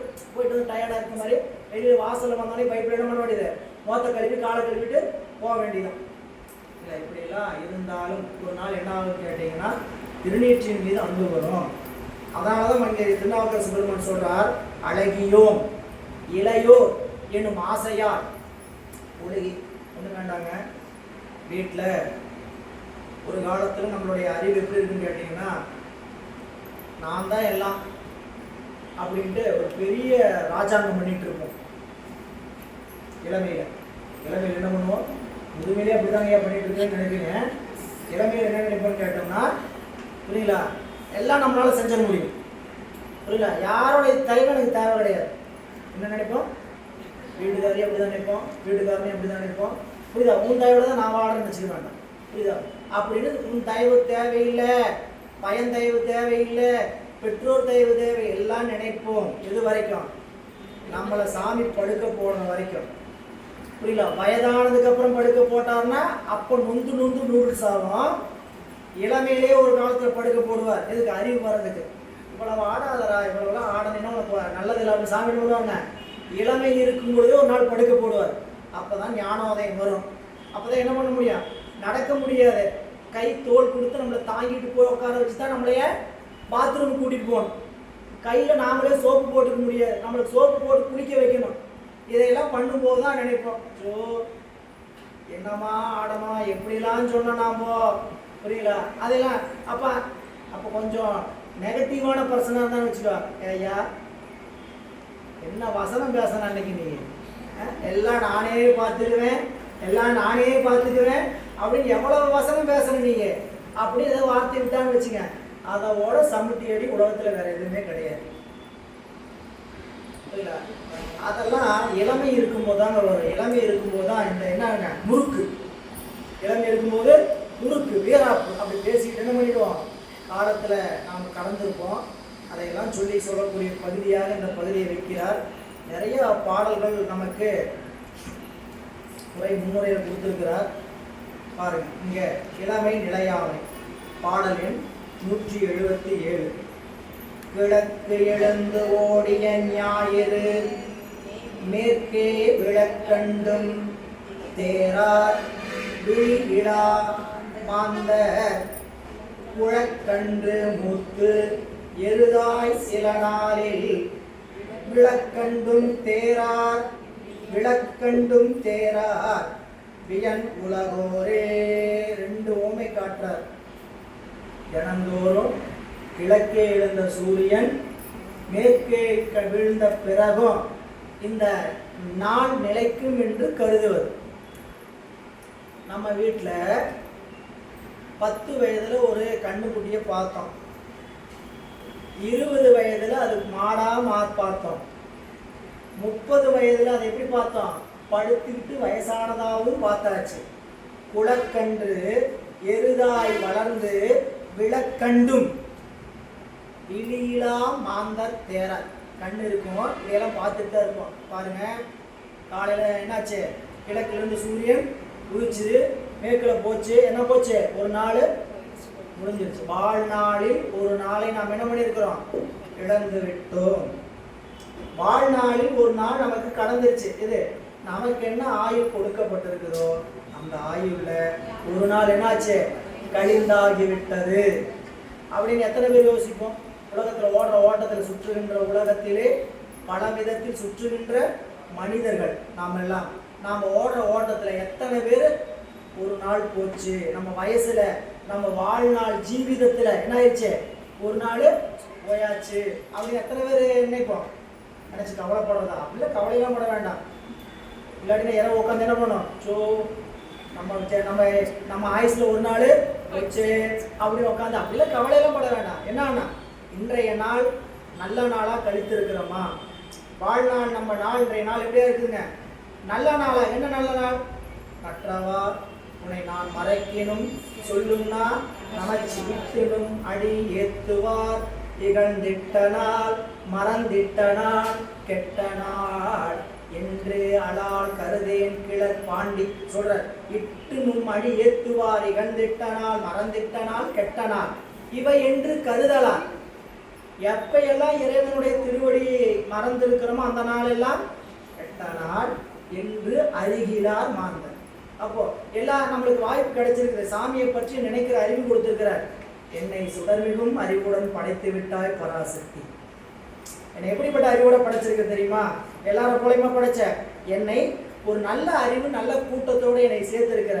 என்னை சுடர்மிகும் அறிவுடன் படைத்து விட்டார் பராசக்தி. எனக்கு உங்கள்கிட்ட ஒரு வேண்டுதல் இருக்குது. பாரதியார் கேட்கிறார், என்னை சுடர்மிகும் அறிவுடன் படைத்து விட்டாய் எந்தன் இந்த வாழ்க்கை என்ன ஆகக்கூடாது, வீணாக போகக்கூடாது. இந்த வாழ்க்கை என்ன ஆகக்கூடாது, வீணாக போகக்கூடாது. என்னுடைய அறிவு தன்னை தெளிவித்து, என்னுடைய அறிவை தெளிவித்து உன்னை நினைக்கிற அறிவை கொடு சாமி அப்படின்னு கேட்கிற. நீங்க படிச்சு எல்லாம் கேட்டதான். தேடி சோறு தின்று நரை கூடி கிளப்பரும் மீது பின் மாயும் பல வேடிக்கை மனிதரை போல் நானும் வீழ்வேன் என்று நினைத்தாயோ, என்னை சுடர்மிகும் அழிவுடன் படைத்து விட்டாய் பராசக்தி. என் மதிதன்னை தெளிவித்து என்னை எப்போதும் சுத்தனாக்கி என் தன் வாழ்வதன் என்னவன சிவமாக்கு. அப்படின்னா என்னன்னு கேட்டீங்கன்னா, அறிவு உடையவர்கள் இந்த பிறப்புல நமக்கு இறைவனை அறிகின்ற அறிவை கொடுத்திருக்கிறாங்களா, சிவம் கொடுத்திருக்குதா, என்ன பண்ணணும், அந்த அறிவை செம்மையாக பயன்படுத்தணும். செம்மையாக பயன்படுத்தணும், செம்மையாவதற்கு பயன்படுத்தணும். இந்த அறிவு எப்படிப்பட்ட அறிவு, செம்மையான அறிவை கொடுத்திருக்கிறாரா, எவ்வளவு பேருக்கு செம்மையாக அறிவு கொடுத்திருக்கிறார் எல்லாருமே பயன்படுத்துறாங்களா? செம்மையான அறிவுடையவங்க 25% தீவிரவாதிகளாகிறாங்க. படிச்சுட்டு நல்ல பெரிய படிப்பு படிச்சுட்டு விரக்தி, அதனால என்ன பண்ணிடுறாங்க, இந்த உலகத்தின் மீது ஏற்பட்ட விரக்தியினால தீய வழிக்கு போறாங்க. அறிவு செம்மையா இருக்கு, ஆனா நல்ல வழியில போற. செம்மையான அறிவை செம்மையாவதற்கு பயன்படுத்த வேண்டும், இறைவன் திருவடியை உணர்வதற்கு பயன்படுத்த வேண்டும். எனவே இங்க கிழக்கில் எழுந்து ஓடி ஞாயிறு நாள்தோறும் கிழக்கில் அழகிதாக தோன்றி பின் வானில் செல்லுகின்ற பேரொளியாகிய வெப்பமும் உடையதாகிய ஞாயிறு மேற்கே விளக்கண்டும் பின்பு மேற்கில் வெப்பமும் ஒளியும் குறைந்து. கவனிங்க, கிழக்கிலிருந்து புறப்படும் போது எப்படி புறப்படுறாரு, நல்லா ஜோரா புறப்படுறாரு, பளிச்சுன்னு புறப்படுறாரு, நல்ல ஜம்மு சூடும் நல்லா இருக்கு. சாயங்காலம் மேற்குல போகும்போது வெளிச்சமும் குறைஞ்சிருது, சூடும் குறைஞ்சிருது. இதையெல்லாம் பார்த்தோம். நான் இளமையில இருந்த மாதிரியே இருப்பேன் அப்படின்னு நினைச்சிட்டு இருக்கலாமா? அதுக்கு என்ன சொல்றார், விழி தேரார் விழியிலா மாந்தர். தேர மாட்டாங்கன்னா என்னதுங்க, அறிவு தெரியாது, தெரியாம விழியிலா மாந்தர்கிற கண்ணு திறந்தா வச்சுக்கிறான் உலகத்துல. ஆனா என்ன பண்ண முடியல, சரியாக அவனால ஒரு பொருளை அறிய முடியல. அப்படி விழி இருந்து, அதான் சொன்னார், கண்ணிருந்தும் குருடாய் இருந்து விட்டேன் நான் காலமெல்லாம் வீணே கழித்து விட்டேன் அப்படின்னு பாட்டு பார்த்துருப்பீங்க. கண்ணிருந்தும் குருடாய் காலமெல்லாம் வீணாக கழித்து விட்டான், அதை சொல்றார். விழியிலா மாந்தர். அடுத்து சொல்றார், குளக்கன்று மூத்து எருதாய் சில நாளில் விளக்கண்டும். அகன்ற உலகில் குளவியாய் பிறந்த பசுக்கன்று அப்பொழுது துள்ளியாடி பின்பு சில நாளில் வளர்ந்து எருதாயி நன்கு உழுது பின்னும் சில நாட்களுக்கு பிறகு கிளமாய் எழமாட்டாது விடுதலை கண்ணால் கண்டும். சொல்ல வந்த செய்தி, சில நாளில் விளக்கண்டும் தேரார் வேணுலகோரே. பிறந்த உடம்புகள் யாவும் இவ்வாறே இளமை நீங்கி முதுமையுற்று வீழும் என்பதை அறியாமல் இருக்கிறார்கள். இந்த பாட்டின் வழியாக நமக்கு இதனால் இளமை நிலையாமையை காட்சியாலே நமக்கு உணரப்படுதலின் அதனை அறிந்து தக்கது செய்தல் வேண்டும் என்பது கூறப்பட்டது. நமக்கு காட்சியில் தெரியாமல் இருக்குதா? கிழக்கில் சூரியன் எழுந்து மேற்கில் போனது தெரியாமல் இருக்கா? ஒவ்வொருத்தரும் நாளுக்கு நாள் மூத்துக்கிட்டு இருக்கிறோன்னு தெரியாமல் இருக்குதா? அப்படி தெரிந்தும் அதனை அறிந்து என்ன பண்ணுங்க, தக்கது செய்தல் வேண்டும். இந்த இளமையினாலும் ஒரே ஒரு பயன்தான் உண்டு, என்ன வேணா அனுபவிங்க, சிவத்தை அனுபவிக்கிறதுக்கு கொஞ்சம் நேரத்தை ஒதுக்கணும் அப்படின்னு கேட்குறாரு. நான் பாடணும்னு ஆசையாக இருக்குன்னு வச்சுக்கோங்க. 50 வயதுக்கு மேலே 60 வயதுக்கு மேலே திருமுறை பாடணும். இளமையில சினிமா பாட்டு பாடினீங்க, புரியுங்களா? இளமை இருக்கு, இனிமை இருக்கு, இதுல எனக்கு கண்ணீர் எதற்கு அப்படின்னு சொல்லி என்ன பண்ணீங்க, ஜாலியாக பாடுங்க. இளமை இருக்கு, இனிமை இருக்கு, இதுல எனக்கு கண்ணீர் எதற்குன்ட்டு ஒரே என்ஜாய் பாட்டா பாடுங்க, புரியுங்களா? அந்த பாட்டையே இப்போ பாட நினைச்ச முடியுமா? 70 வயது இருக்கு அம்மாட்ட போய், 60 வயது இருக்கு ஐயாட்ட போய், ஐயா பாடுங்க இந்த பாட்டை, இளமை இருக்கு, இனிமை இருக்கு, இதுலே உனக்கு கண்ணீர் எதற்கு, லவ்லி பேர்ட்ஸ் அப்படின்னு பாடுவாரா? என்ன பாடுவார்? அவர் பாடுறது கூட பக்க பக்க பக்க பக்க பக்கம் பாட முடியும். வாயில அப்படின்னு எல்லாம் பாட்டு வளரலாம் வரும். இப்போ நல்லா இருக்கும்போது திருமுறையை பாட சொல்லி சொல்றோம். என்னட்டுங்க, இருக்கும்போது இருக்கிற காலத்துல வாயில பல்லு இருக்கிற காலத்துல வார்த்தை வர்ற காலத்துல என்ன பண்ண, திருமுறையை பாடு. நமச்சிவாய வாழ்வு நாதன் தாள். எத்தனை பேரு வயதாகி திருமுறையை நாம சொல்ற மாதிரி பாட முடியல வருத்தப்படுறவங்க இருக்கிறாங்க தெரியுங்களா? எல்லாம் பாடுறாங்களே, நாமளும் இது மாதிரி பாட முடியலே. அப்போ இப்போ வாய் நல்லா இருக்கும் போது என்ன பண்ணுங்க, திருமுறைகளை பாடுங்க. அந்த பாட்டு அப்பதான் இன்பம் தரும். சரிங்களா? அப்ப பின்னாடி பாடணும்னு நினைச்சா இளமை கொடுக்க இடம் கொடுக்க. அந்த வயது என்ன பண்ணாது, வயது வயோதிக்கு என்ன பண்ணுன்னு கேட்டீங்கன்னா வயது முதுமையை இடம் கொடுக்காது. ஆனா இருக்கிறப்ப என்ன பண்ணிருங்க அதனால வயதானவங்க பாடாம விட்டுறாதீங்க. சரிங்களா? இங்க வயதானவங்க 25% இருக்கிறோம் எல்லா இடத்துலையுமே. அப்போ வயதானவங்க என்ன பண்ணக்கூடாது, பாடாம விட்டக்கூடாது. நம்ம என்ன அளவுக்கு வருமோ அந்த அளவுக்கு பாட வேண்டும் என்று காட்டுகிறார்.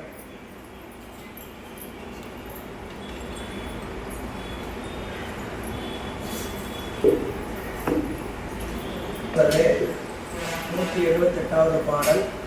ஆண்டு பலவும் கழிந்தன அப்பயனை பூண்டு கொண்டு ஆறும் புகுந்து அறிவார் இல்லை.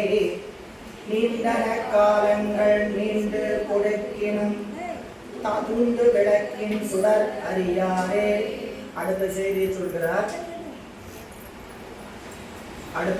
சொல்கிறார். இப்போ ஆண்டு பல கழியும், ஆண்டு பலவும் கழிந்தன. இத திருவருளை வழிபாடு செய்வதற்கு விட்டுட்டு உலகத்தோட பொருத்தி பார்ப்போம். நமக்கு 30-40 வயசுக்கு மேல ஆயிடுச்சு, 40 வயசு தாண்டியாச்சு. இது வரைக்கும் எந்த வேலைக்கும் ஒருத்தர் போல, அவர்கிட்ட போய் ஏப்பா வேலைக்கு போப்பா, வாழ்க்கையில் ஒரு 4 காசு இருந்தா தான்ப்பா மதிப்பாகணும், ஜீவனை ஓடும், வேலைக்கு போப்போன்னு சொல்றாங்க. இனிமேல் போயிடுறாங்க.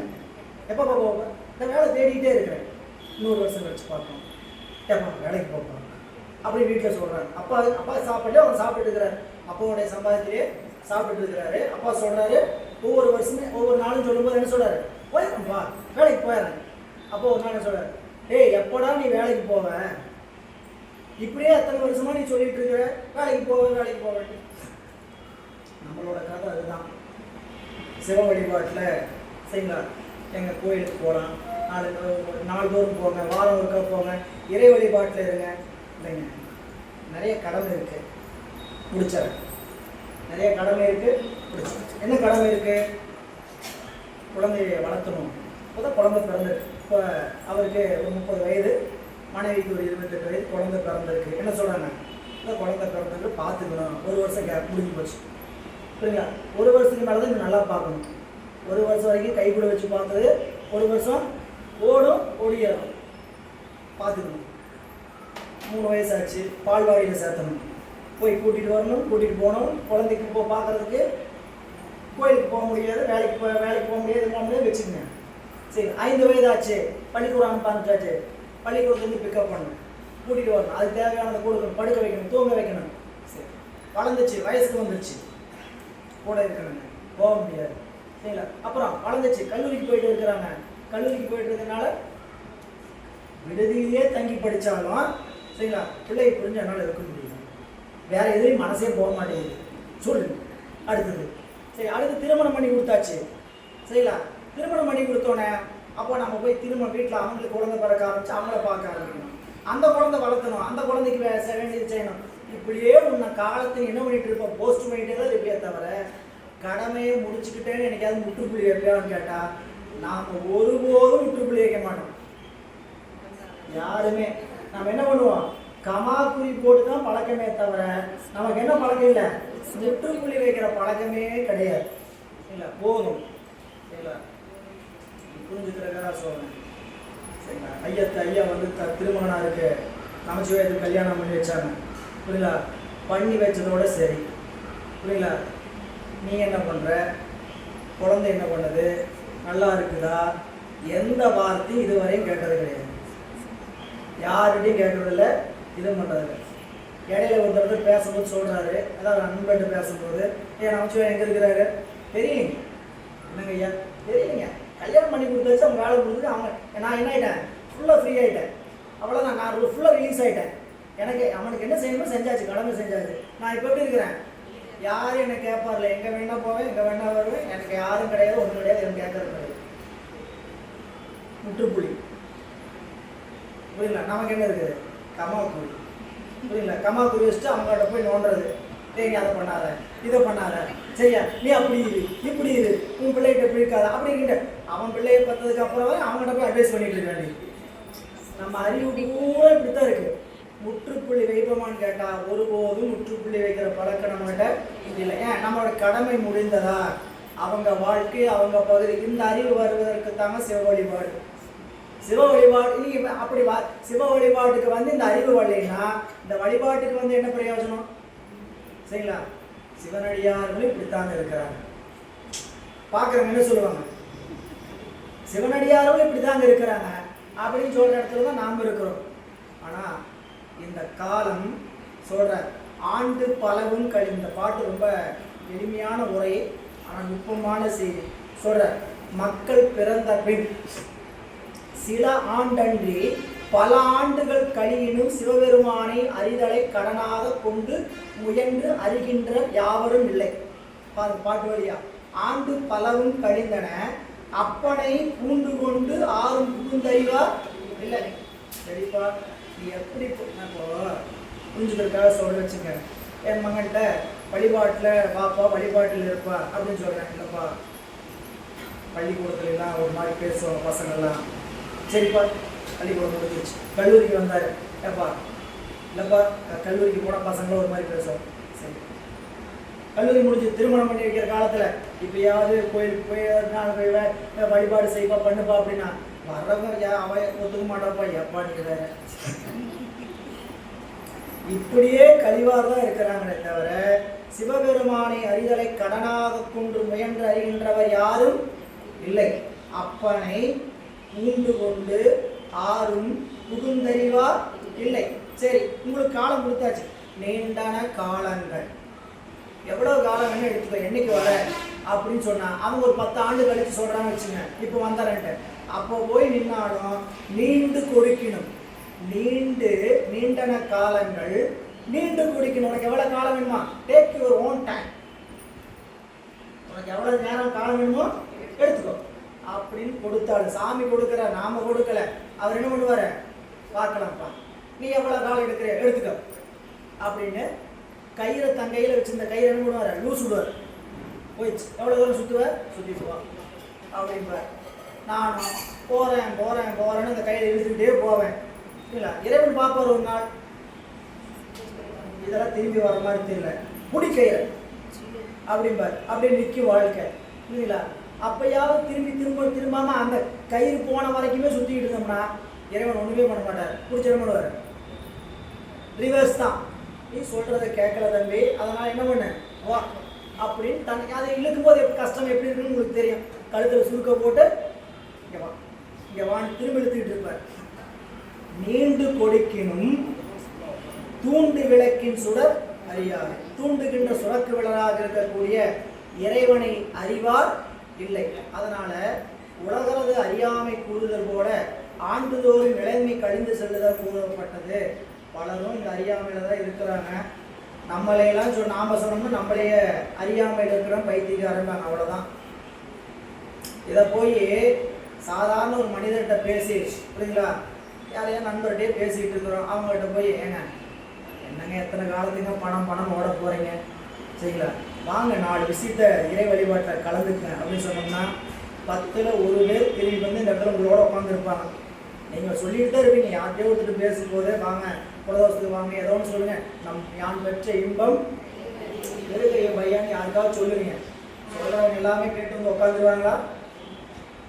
அந்த தவம், அந்த பிறப்பில் அந்த தவம் இருந்தவங்க தான் இந்த இடத்துக்கு வந்து உட்கார முடியும். அதை முதல் விளங்கிக்கணும்.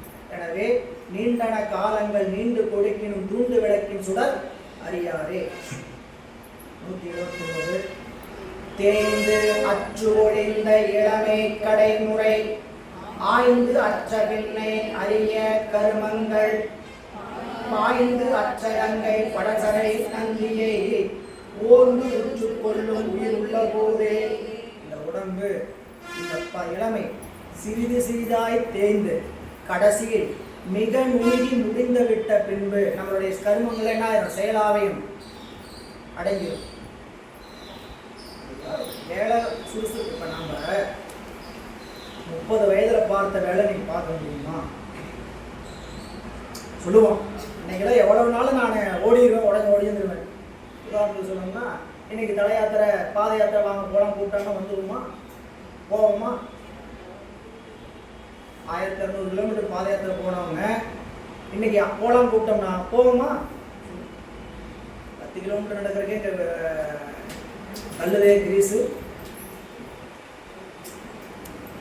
முதல் தினமும் 40 கிலோமீட்டர் டார்கெட்டு. காலையில் 20 கிலோமீட்டர், மாலை 20 கிலோமீட்டர். அப்படிதான் 40 நாள் போச்சு. புரியல? அப்போ அப்படி போனப்போ அப்போ போயிட்டோம். இப்போ போகணும்னு நினச்சா முடியுமா?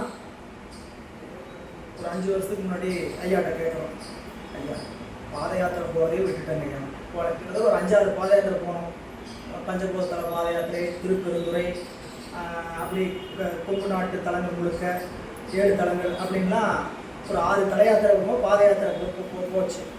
இப்போது போகணுன்னு ஆசைப்பட்டு மறுபடியும் கேட்டா அதான் ஏப்பா இப்போ முடியுமா? வேலையை விட்டு வாங்க, நீ வந்துடுவியா? நீ இப்போ அன்னைக்கு வேலையாக ஒன்றாவது போப்பா பார்த்துக்கலாம், வேலை போனால் அடுத்த வேலைக்கு போகலாம், வேலையை தரமாட்டேன்னு சொல்ல போகிறாங்க அப்படின்னு தோணுச்சு. இன்றைக்கி 3 நாள் தலையாத்திரை போனால் 30 வகுப்பு மாற்ற வேண்டியதாக இருக்குது. புரியல? அவங்களுக்கு அவங்க வகுப்பு தடையாச்சு, அந்த வகுப்பு மாற்றி இந்த பக்கம் வச்சு ஒரே நாள் இத்தனை வகுப்பு, அந்த வகுப்பு இப்படி இத்தனையை மாற்றி தான் என்ன பண்ண வேண்டியது இருக்குது. ஒரு 3 நாள் வகுப்புக்கு நாம் பல வேலையை இதில் இருக்கும்போதே நீ உலக வாழ்க்கையில் இருந்தால் யோசிச்சு பாருங்கள். அப்போது அன்றைய இளமைய காலம் இன்னைக்கு நம்மளுக்கு எப்படி இருக்குது? நிறைவாக இருக்குது. அப்பா இந்த திருவருளை அன்றைக்கு சேர்த்து வைத்து சாமி கொடுத்தது இன்னைக்கு உட்காந்து 100 பாட்டை மனப்பாடம் பண்ண முடியுமா? இன்னைக்கு உட்காந்து 100 பாட்டை மனப்பாடம் பண்ணுங்கன்னா அன்னைக்கு ஒரு நாளில் 100 பாட்டை மனப்பாடம் பண்ண சொன்னாலும் என்ன பண்ணோம்? உட்காந்து பார்த்துடலாம். இன்னைக்கு காலையிலேருந்து உட்காந்து ஒரு பாட்டு 10 பாட்டை எழுதி தள்ளுறதுன்னா அப்படியே சாமி அவ்வளவு மனத சக்தி இருக்கும், அவ்வளவு உடம்பாற்றல் இருக்கும். இத்தனையெல்லாம் இருக்கும்போதே இந்த சிவபெருமானை நம்ம பற்ற முடியலைன்னா இன்னைக்கு எந்த ஆற்றல் எல்லாம் குறைஞ்சிட்டு இருக்குது. அப்பயாவது பாஸ்ட் இஸ் பாஸ்ட், முடிஞ்சு போச்சு. இப்பயாவது தெரியுதில்ல என்னட்டு? கண்டிப்பாக போனது திரும்பாது. இனிமேல் போச்சுன்னா இன்னும் நம்ம வீக் ஆகிட்டு தான் போவோம். இப்பயாவது என்ன பண்ண? காற்றுள்ள போதே இப்போ கொஞ்சம் நல்லா இருக்குது. என்னன்ட்டு இப்போயாவது ஐயா 10 பாட்டெலாம் படிக்க வேண்டாம், ஒரு நாளைக்கு ஒரு பாட்டாவது மனப்பாடம் பண்ணுவியா? அதையாவது பண்ணி முயற்சி பண்ணலாமே. சரிங்களா? ஒரு வருஷம் கழிச்சு பார்த்தீங்கன்னா 325 பாட்டு நம்ம மனப்பாடமாக இருக்கும். சரிங்களா? நீங்கள் நம்ம சொல்லும் போது என்ன சொல்லுங்க கேட்டீங்கன்னா, அதெல்லாம் எங்களுக்கெல்லாம் மனப்பாடமே ஆகாதுங்க ஐயா, எங்களுக்கெல்லாம் மனப்பாடமே ஆகாதுங்கய்யா அப்படின்னு என்ன ஆகும்? கடந்து போய் நிற்போம். நம்மளோட அதே வசனம் பேசணும் ஒருத்தருங்க அடுத்த வருஷம் வந்து என்ன சொல்லுவாங்க? எனக்கு 300 பாட்டு மனப்பாடம் பண்ணிட்டு தெரியுமா? நம்மளோட இருந்தவங்க நம்மளோடையே பேசியிருப்பாங்க.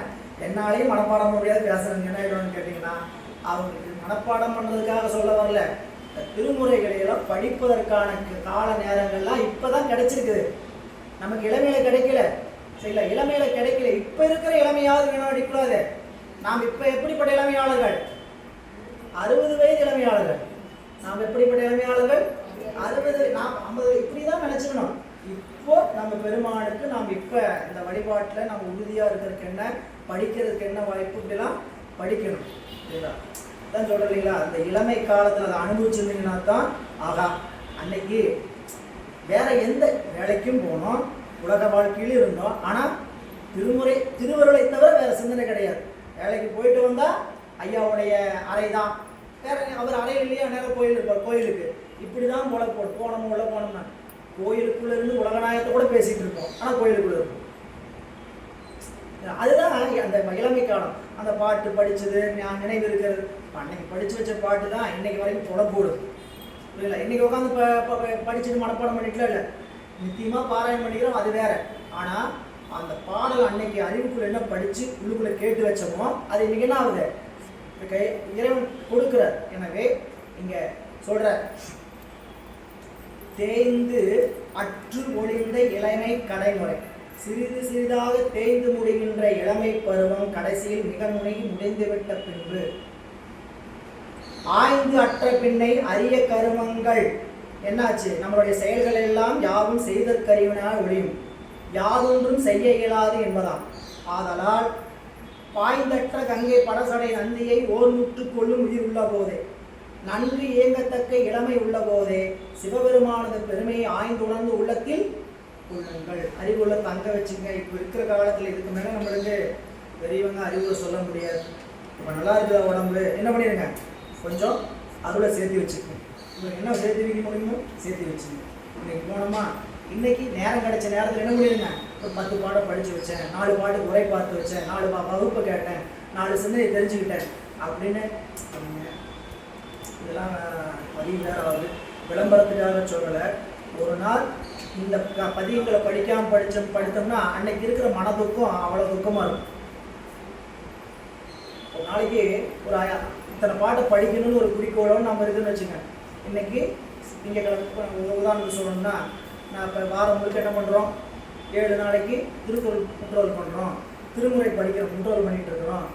இதில் நீங்கள் நினைப்பீங்க வீட்டில் படிச்சிடுறாங்க, பிரியாமல் படிச்சிடுறாங்கன்னு நினைப்பீங்க. அதில் எவ்வளவு வாய்ப்பு கிடைக்குது, எனக்கு அடியனால அதுக்கு இன்றைக்கி இவ்வளவு இருந்தாலும் எப்படியாவது படிச்சிட முடியாதா?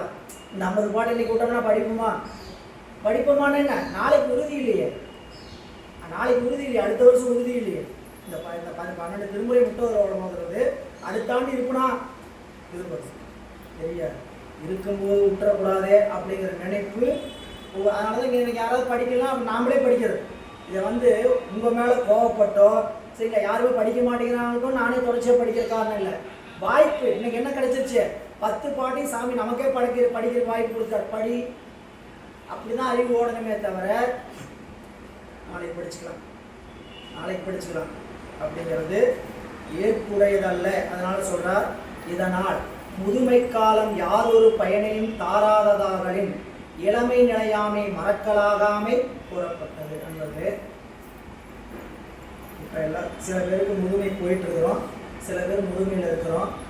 முதுமையில் இருக்கிறவங்க உடம்பை பற்றிய கவலையை தவிர வேற கவலை யாருக்காவது இருக்கா?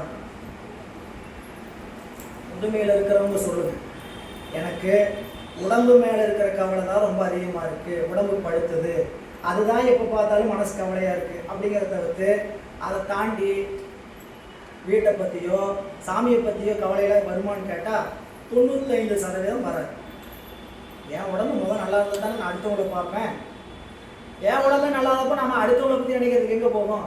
அப்போ அறிவுக்குள்ளே இந்த உடம்பு நல்லா இருக்கும்போது அவனை நினை அப்படின்னு காட்டுறார். விரும்புவர் முன்பெண்ணை மெல்லியன் மாத கரும்பு தகர்த்து கடை கொண்ட நீர் போல் அரும்பொத்த மென்முளை ஆயிழையார்க்கு கரும்பொத்து காஞ்சிரங்காயும் ஒத்தேனே.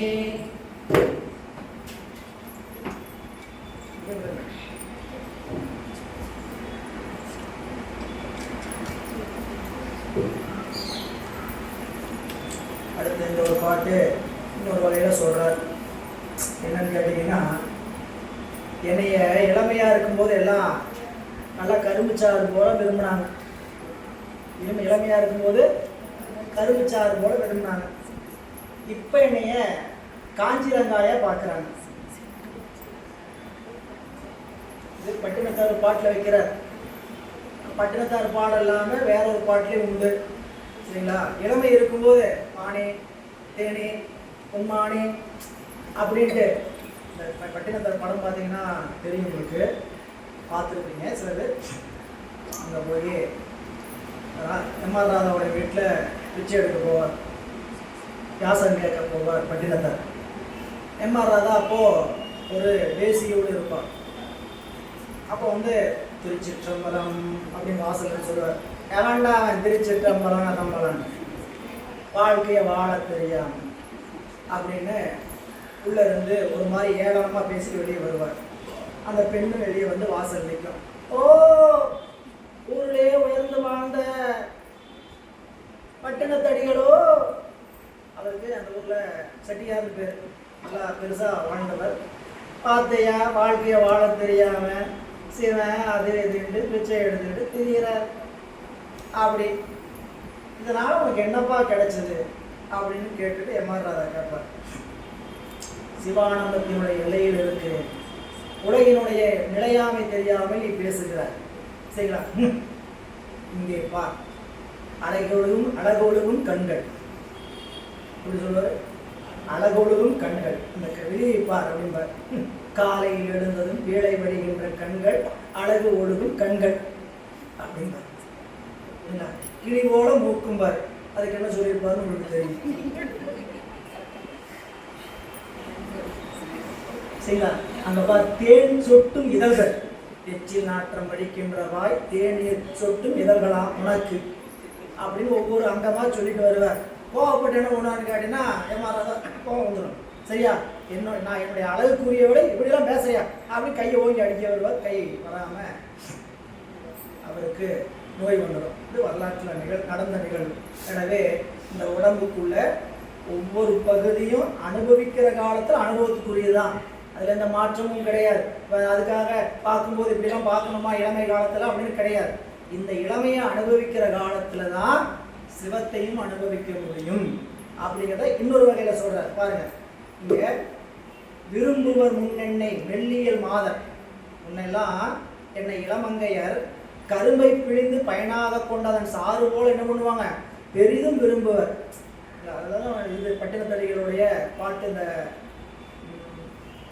உடற்கூற்று வண்ணம் அப்படின்னு ஒன்று இருக்கு. அதுக்கு அதாவது எங்க தொடங்குத வாழ்க்கை எங்க முடியுது அப்படின்ட்டு, ஒரு ஆணும் பெண்ணும் சேர்ந்து இன்பத்தில் கலவையில் உருவாகிற ஒரு உயிர் எப்படியெல்லாம் வளர்ந்து வந்து கடைசியில் காட்டில் கொண்டு போய் எரிச்சு ஒரு கைப்பிடி மண்ணா கொடுப்பாங்க, சாம்பலா கொடுப்பாங்க. அப்படி ஓர்பிடி நீரும் இல்லாது இருக்கின்ற இந்த உடம்பை நம்புகின்ற என்னை காப்பாற்று சாமி அப்படின்னு பாட்டை முடிப்பார். அதில் சொல்லுவார், தேடிய செல்வங்களை எல்லாம் கொண்டு போய் ஒவ்வொருத்தருக்கும் கொடுத்து இன்பத்தை அனுபவிச்சுன்னு ஒரு வரி வரும். இந்த உடம்பால இளமை வந்துச்சு. இளமை வந்தோன்னா நடந்து போகும்போது பெண்கள்லாம் பார்த்து என்ன சொன்னாங்க தெரியுமா? மதன சுரூபன் இவன் என்று மாதர் மங்கையர் வந்து மருண்டு திரண்டு, மதன சொரூபன் சொல்லுவாங்களாம் பார்த்துட்டு. ஆகா, கட்டொழுகும் காலை மதன சொரூபன் இவன் என்று மங்கையர் வந்து மருண்டு திரண்டு, அப்படி வந்தவங்களுக்கு என்னுடைய ஊதியத்தை எல்லாம் கொடுத்து நான் செலவழிச்சேன். அப்படியே வளர்ந்துக்கிட்டே வந்து அப்படியே சொல்லுவார். ரொம்ப அருமையான பாட்டு. தருமபுரம் ஐயாவுடைய சொல்ல கேட்கணும் பாட்டை. பட்டினத்தார் படத்துலையும் இந்த பாட்டு இருக்குது. பட்டினத்தார் படத்துல அவர் டிஎம்எஸ் பாடியிருப்பார். அதுவும் அதே சுவை தரக்கூடியதான். ஆனால் தருமபுரம் ஐயா பாடின அந்த பாடல் ரொம்ப அருமையா இருக்கு. ஒரு மடமாதும் ஒருவனுமாகி இன்ப சுகம் தரும் அன்பு பொருந்தி பணியில் ஒரு பாதி பண்டியில் விழுந்து வந்து திரண்டு அப்படின்னு சொல்லுவார். கேளுங்க. இப்படி என்னை கரும்புச்சாறு போல பெரிதும் விரும்புவர் சொல்றார். விரும்புவர் முன்பெண்ணை மெல்லியன் மாத கரும்பு தகர்த்து கடை கொண்ட நீர் போல் அரும்பொத்த மென்முளை ஆயிலாருக்கு கரும்பொத்து காஞ்சிரங்காய் மொத்தனை. அவங்களுக்கு கரும்பு போல் என்ற யானை இப்ப எப்படி இருக்கிறேன், காஞ்சிரங்காய் போல் எட்டிக்காய் போல் நிற்கின்ற நிலையில் ஆனேன் அப்படின்னு சொல்லுகிறார். இங்க சொல்லி அந்த பாட்டில் சொல்லி, இந்த பாட்டில் இன்பச் செருக்கும் எதோடு முடியும், இளமையோடு முடியும். இன்பச் செருக்கு எது வரைக்கும் வரும்? ஒரு ஆணோடும் பெண்ணோடும் சேர்ந்து இருக்கக்கூடிய அந்த இன்பச் செருக்குமே எது வரைக்கும்? இளமை இருக்கிற காலத்தில் அனுபவித்த மாதிரி அனுபவிக்க இயலாது. அதனால அதை காட்டுகிறார் இந்த பாடல். இனி அடுத்த பாடல். பாலன் இளையன் விருத்தன் என நின்ற காலம் கழிவன கண்டும் அருகிலா ஞானம் கடந்து அண்டம் மூடு அறுத்தான் அடி மேலும் கிடந்து விரும்புவன் நானே. இந்த உடம்பு வாழ்க்கை எப்படி கழிந்து கொண்டிருக்கிறது? ஒன்றாய் நின்ற வாழ்க்கை காலத்தினால் குளவி என்றும் இளமை என்றும் முதுமை என்றும் கழிகிறது. அப்படிங்கின்ற கழிகின்ற காலம் காலம் சொல்ற பாலன் இளையன் விருத்தன் என நின்ற ஒன்றாய் நின்ற வாழ்க்கை காலம் குளவி இளமை முதுமை என்னும் பருவ வேறுபாட்டால் முத்திரப்பட்டு ஒவ்வொன்றாய் கடந்து ஒளிதலை காட்சி கண்டு வைக்கும். பாலன் இளையன் விருத்தன் விருத்தன் என்னதுங்க முதுமை விருத்தனாகி பாலனாகி வேதமோ நான்குணங்கு கருத்தனாகி கங்கையாலை கமல் சடைமேல் கரந்தாய் அப்படின்னு சொல்ற மாதிரி சொல்ற. விருத்தனாகி பாலனாகி என்னதுங்க ஓரியூர்ல நடந்த வரலாறு. விருத்தகுமார படலம் என்று சொல்லக்கூடிய திருவிளையாடல் புராணம் 64 ஒரு படலம். இறைவன் குழந்தையாக வந்து அப்புறம் இளையவனாக தோன்றி அப்போ முதுமையாக தோன்றி ஒரு பெண்ணுக்கு அருள் செய்கிறார் ஓரியூர்ல. அதுதான் நமக்கு திருவாசகத்தில் ஓரியூரில் உகந்திருந்தருளி பாரிரும் பாலகனாக ஆகிய பரிசும் அப்படின்னு ஒரு கீர்த்தி திருவகவல்ல படிச்சிருக்கோம். கீர்த்தி திருவகவல்ல பல வரலாற்று ஒரு வரலாற்றுங்க. ஓரியூரில் உகந்திருந்தருளி பாரிரும் பாலகனாக ஆகிய பரிசு. அங்கே என்னன்னு கேட்டால் அந்த பெண்ணுக்காக இறைவன் பல நாள் வழிபாடு செய்வதற்கு அருள்வதற்காக வருகிறார். வந்தபோது அந்த பெண் இளமையானவள். அந்த பெண்ணுக்கு வந்து என்னவாகிறான்னு கேட்டிங்கன்னா ஒரு இளமை வடிவத்தில் வர்றார். வந்து அவர் அங்கே வீட்டில் இருக்கும்போது கணவன் வந்துடுறார். கணவன் வந்தபோது திடீர்னு குழந்தையாயிடுறார். சாமி கணவன் தப்பாக நினச்சிருக்கிறாங்க. அப்படி வரலாற்றில் அந்த இடம் பெற்றிருக்கக்கூடிய ஒரு வரலாறு இங்கே சொல்கிறார். பாலன் இளையன் விருத்தன் என்ற காலம் கழிந்தன கண்டும் கழிவன கண்டும் அறிகிற எதை அறிய மாட்டார்கள். ஞானம் கடந்து அந்த மூடறுத்தான் அடி மேலும் கிடந்து விரும்ப. அதாவது இந்த உலகத்தில் எல்லா உலகையும் அன்றி இதுக்கு மேலுள்ள அண்டங்கள் பலவற்றையும் கடந்து இருக்கக்கூடிய அப்பால் இருக்கின்ற சிவபெருமானது திருவடி என்னை தன் கீழ் வைத்திருத்து பிரிதொன்றை விரும்பாமல். அப்படின்னா இந்த உடம்பு இருக்கின்ற காலம் ஒவ்வொரு காலமாக மாறும் ஐயா. அதனால அதை நோக்கி என்ன பண்ணிடக்கூடாது, விருப்பத்தை வச்சிடக்கூடாது. கவலாமை அப்படின்னு சொல்றார் பாருங்க. மேலும் கிழிந்து விரும்புவன் நானே. அந்த பெருமானுடைய திருவடியை மேலும் மேலும் பண்ணிங்க இறை வழிபாட்டிலே இருக்கிறேன்னு வச்சுக்கோங்க. இளமையிலே வந்துட்டீங்க. இளமையில வந்துட்டு காலங்களில் வருத்தப்பட்டு இருக்கக்கூடாது. வயசாகுது அப்படின்னு வந்தாச்சு. நம்ம இங்க வழிபாட்டுக்கு வந்தாச்சு. என்ன செய்ய வேண்டும்? இறைவனுடைய திருவடி விரும்புதல மட்டும்தான் அறிவு செலுத்தணுமே தவிர உடம்பு வயதாகுது காலம் போகுது அதெல்லாம் இனி யாரு பார்க்க வேண்டிய, யாருக்கு ஒப்படைச்சாச்சு. இனிமேல் யாரோட எப்பயுமே அவருடைய டிபார்ட்மெண்ட் தான். காலம் என்பது அவருடைய டிபார்ட்மெண்ட். அதனால சாமிகிட்ட ஒப்படைச்சாச்சா என்ன பண்ண வேண்டியதான், இனி அவர் பார்க்கட்டும் அப்படின்ட்டு எழுந்து இன்னைக்கு காலையில் எழுந்தோமா, சாமி எழுப்பி விட்டுட்டாரா, என்ன பண்ணுங்க, நன்றிங்க சாமி அப்படின்னு பூ வச்சிருங்க. புரியல? இரவு படுக்க போகும்போது சாமி நாளைக்கு எழுக்க வைக்கீங்களா தெரியல திருவருள் அப்படின்னு என்ன பண்ணுங்க, நன்றின்னு சொல்லிட்டு இன்னைக்கு காலையிலேருந்து சாமி என்னைய உலாவை விட்டுருக்குறீங்க, நன்றி. நம்ம வேலை முடிஞ்சதுங்க. இரவு படுக்கும்போது அவருக்கு நன்றி சொல்லி படுத்தோம், காலையில் எழுந்திருக்கும் போது ஒரு நன்றி சொல்லி எழுந்தோம், வேலை முடிஞ்சது. பகல் முழுக்க ஓடுங்க ஓடியாருங்க, நான் எவ்வளோ நினைக்க முடியுமோ நினைக்கிறேன். இறைவனை நேரமும் நினச்சிட்டு இருங்க அப்படிங்கிறது நம்மளால முடியுமா பயிற்சி. இதை வந்து நினச்சிக்கிட்டே இருக்கிறதுனா வாழ்க்கையில் நம்மளுடைய வேலை இடையில யாராவது பார்த்தீங்கன்னா ஒரு வங்கிக்கு போனீங்க, ஒரு சலான் கொடுத்தீங்க, அவர்கிட்ட கொடுக்க வந்தாங்க சிவசிவா அப்படின்னு கொடுத்தீங்கன்னு வச்சுங்க,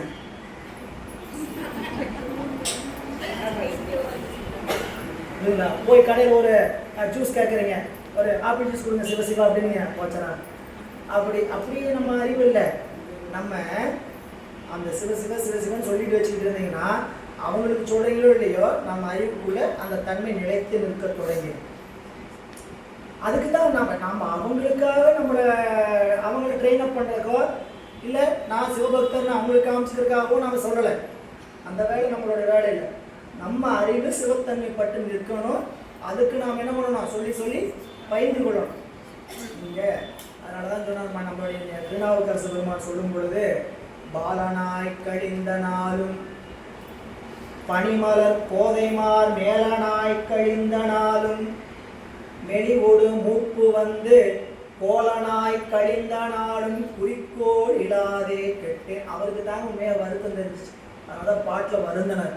ஏன் 20 வயது 16 வயது 16 வயது வரைக்கும் சைவ சமயத்தில் வளர்ந்தவர். தாயும் தந்தையும் சைவ சமயத்தில், தமக்கையார் சைவ சமயம், நல்ல சைவ குடும்பமாக இருந்த குடும்பத்தில் இருந்தவர் வேறொரு சமயத்துக்கு போயிடுறார். 45 ஆண்டுகள் போச்சு. 60 வயதுல திரும்புறார். எப்படி இருந்தது அவருக்கு? அவருடைய பாட்டை முழுசா படிச்சீங்கன்னா தெரியும். வருந்துகிறார், இப்படி வீணாக்கிட்டனே சாமி, 40 வயசத்தை எப்படி வேணுமே, உங்களுடைய தருமை பெருமைகளை பேசாம இப்படி வீணாக்கிட்டனே. அதுல ஒரு பல பாடல் நீங்க போய் படிச்சு பாருங்க. அதுல ஒரு பாடல் வருந்துகிறார்.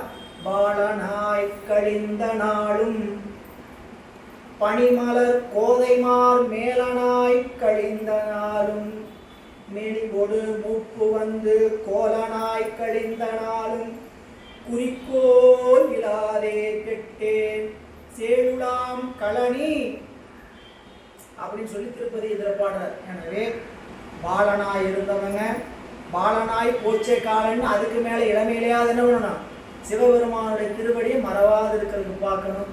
இளமையில இருக்கிறவங்க இளமையில கழிஞ்சு போச்சே இப்படி எதையும் இறைவனை நினைக்காம இனிமேலாவது அவனுடைய திருவடியை நினைச்சு கழிவுன்னு நினைக்கணும். முதுமைக்கு வந்தவங்க நம்ம வாழ்க்கை பலகாலம் போச்சு, இனியாவது ஒரு வினாடி கூட யாரும் நினைக்காம இருக்கக்கூடாது, சிவத்தை நினைக்காம இருக்கக்கூடாதுன்னு நினைக்கணும்.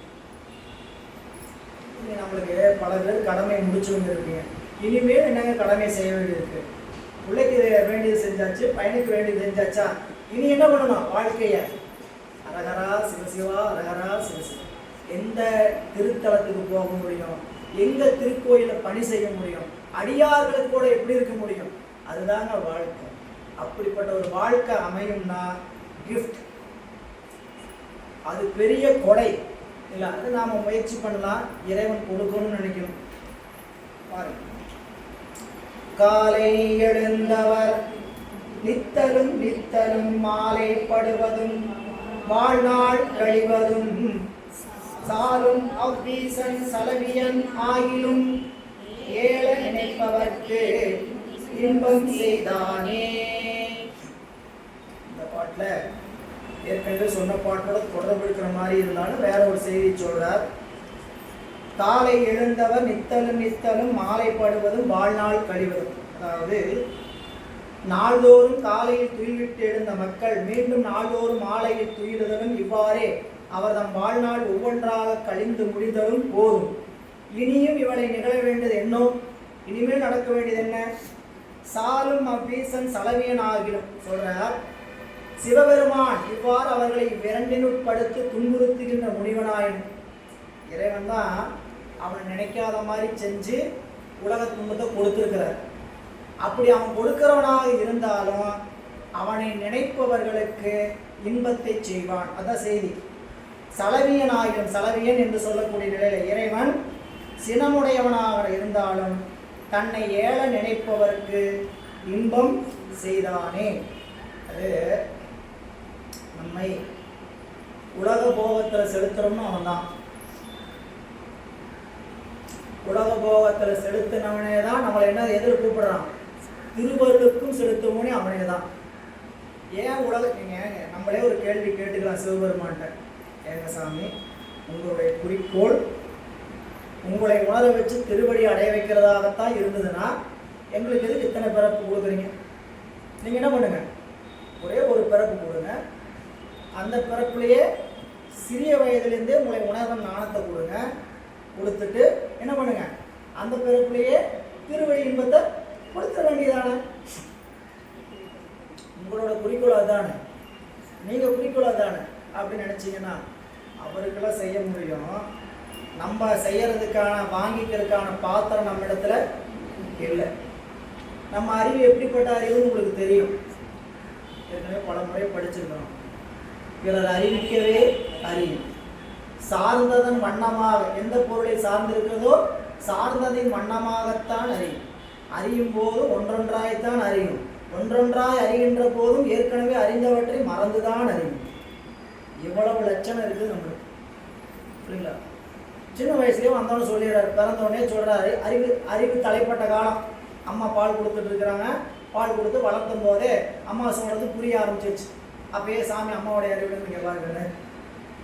இந்த உலகம் நிலையில்லாதது, செல்வ நிலையில்லாதது, உயிர் நிலைக்காது, இளமை நிலைக்காது, சிவபெருமான் தான் சாஸ்வதமான பொருள், அடைய வேண்டிய பொருள் யாரு? சிவபெருமானுடைய வழிபாடு தான் அப்படின்னு சொல்லி வளர்க்குறாங்கன்னு வச்சது. அந்த குழந்தை கேட்டுருமா என்ன? நேற்று சொன்னது இன்னைக்கு மறந்துடும். இன்னைக்கு மறுபடியும் அட்வைஸ் பண்ணணும். அம்மா சொல்லி கொடுக்காமே வளர்க்குறாங்க. நல்ல ஒழுக்கம் சொல்லி கொடுத்தா அம்மா, எந்த அம்மாவாவது வாரா யாரையும் உலகத்தை நம்பாத, எல்லாத்தையும் ஏமாத்து அப்படின்னு சொல்லி வளர்த்திருப்பாங்க. எல்லா அம்மாவும் நல்லா சொல்லி கொடுத்தா வளர்க்குறாங்க. உலகத்துல ஏன் எப்படி இருக்குது? எந்த தாய் தீமை சொல்லி வளர்த்துவாங்க? அப்படி வளர்த்தனால அந்த ஆன்மாவுடைய அறிவு என்ன கொண்டு வந்திருக்குதோ அறியாமைய, அது வழிதான் அதுக்கு அறிவு விளங்கும். சரிங்களா? நீங்க என்ன அட்வைஸ், என்ன பாடம் வேணா கொடுக்கலாம். அந்த ஆன்மாவுக்கு அந்த பிறப்புல என்ன அறிவு இறைவன் உணர்த்திருக்குன்னு நினைக்கிறாரோ அவ்வளவுதான் உணர்த்துவோம். ஏன்? அது படிநிலையில தான் அறியும். அதனால பல பிறப்புகளை நமக்கு கொடுக்க வேண்டிய அவசியம் அதுதான். சிவபெருமான போய் நீங்க ஏன் சாமி இவ்வளவு பிறப்பு கொடுத்தா நீங்க நோய், இது சொக்கநாத வெண்பால கேட்கிற ஒரு இடத்துல வேற மாதிரி கேட்கிற, எங்க சாமி நீங்க தான் எல்லாம் வல்ல சித்தராயிற்று. நீங்க மதுரைக்கு போனீங்கன்னா சுற்றி வரும்போது அங்க எல்லாம் வல்ல சித்தர் சன்னதின்னு ஒரு சன்னதி இருக்கு. சண்டீசருக்கு பக்கத்துல ஒரு சன்னதி. அது சிவபெருமான் எல்லாம் வல்ல சித்தராக வந்து அருள் செய்த வரலாறு. 64 விளையாடுல எல்லாம் வல்ல சித்தராயிற்று நீங்கள். எங்களுக்கு இன்பத்தை கொடுக்கறதுக்கு நோயை கொடுத்து தான் இன்பத்தை கொடுக்கணுமா? எங்க துன்பங்கிற நோயை கொடுத்தா நீ இன்பத்தை கொடுக்கணுமா? நீ தான் எல்லாம் வல்ல சித்தராயிற்ற, துன்பத்தை கொடுக்காம இன்பத்தை கொடுத்து போக வேண்டியதானே அப்படின்னு ஒரு பாட்டு பாடுவார் சொக்கநாதர் என்பார். அவர் கொடுப்பார். சரிங்களா? இப்போ அம்மா வீட்டில் குழந்தைக்கு உடம்பு சரியில்லாமல் இருக்கு. அப்பா வெளியிலேருந்து பதார்த்தம் வாங்கிட்டு வர, நல்ல பதார்த்தம், இனிப்பு காரம்லாம் வாங்கிட்டு வர. இந்த குழந்தைக்காகத்தான் அப்பா வாங்கிட்டு வந்தார். அம்மாவும் இந்த குழந்தைக்கு கொடுக்கறதுக்காக எடுத்து என்ன பண்ணுவாங்க? இப்போ என்ன இருக்குது, அதுக்கு உடம்பு சரி, இப்போ கொடுக்கக்கூடாது, எடுத்து வை. அந்த குழந்தை அழுகுது, எனக்கு இப்போவே வேணும் இந்த இன்பம், இப்போவே வேணும் இந்த இன்பம், எனக்கு இப்பவே கொடுங்க. கொடுத்தா அந்த இன்பத்தை அந்த குழந்தையினால அனுபவிக்க முடியுமா? கசக்கும்.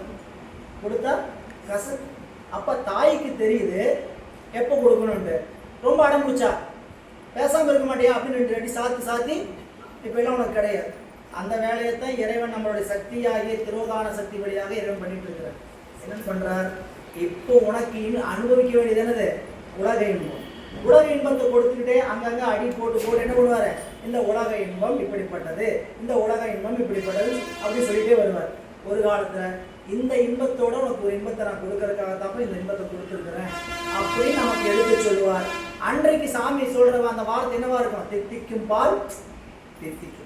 அது வரைக்கும் என்ன ஆகும் கேட்டீங்கன்னா கசக்கும்.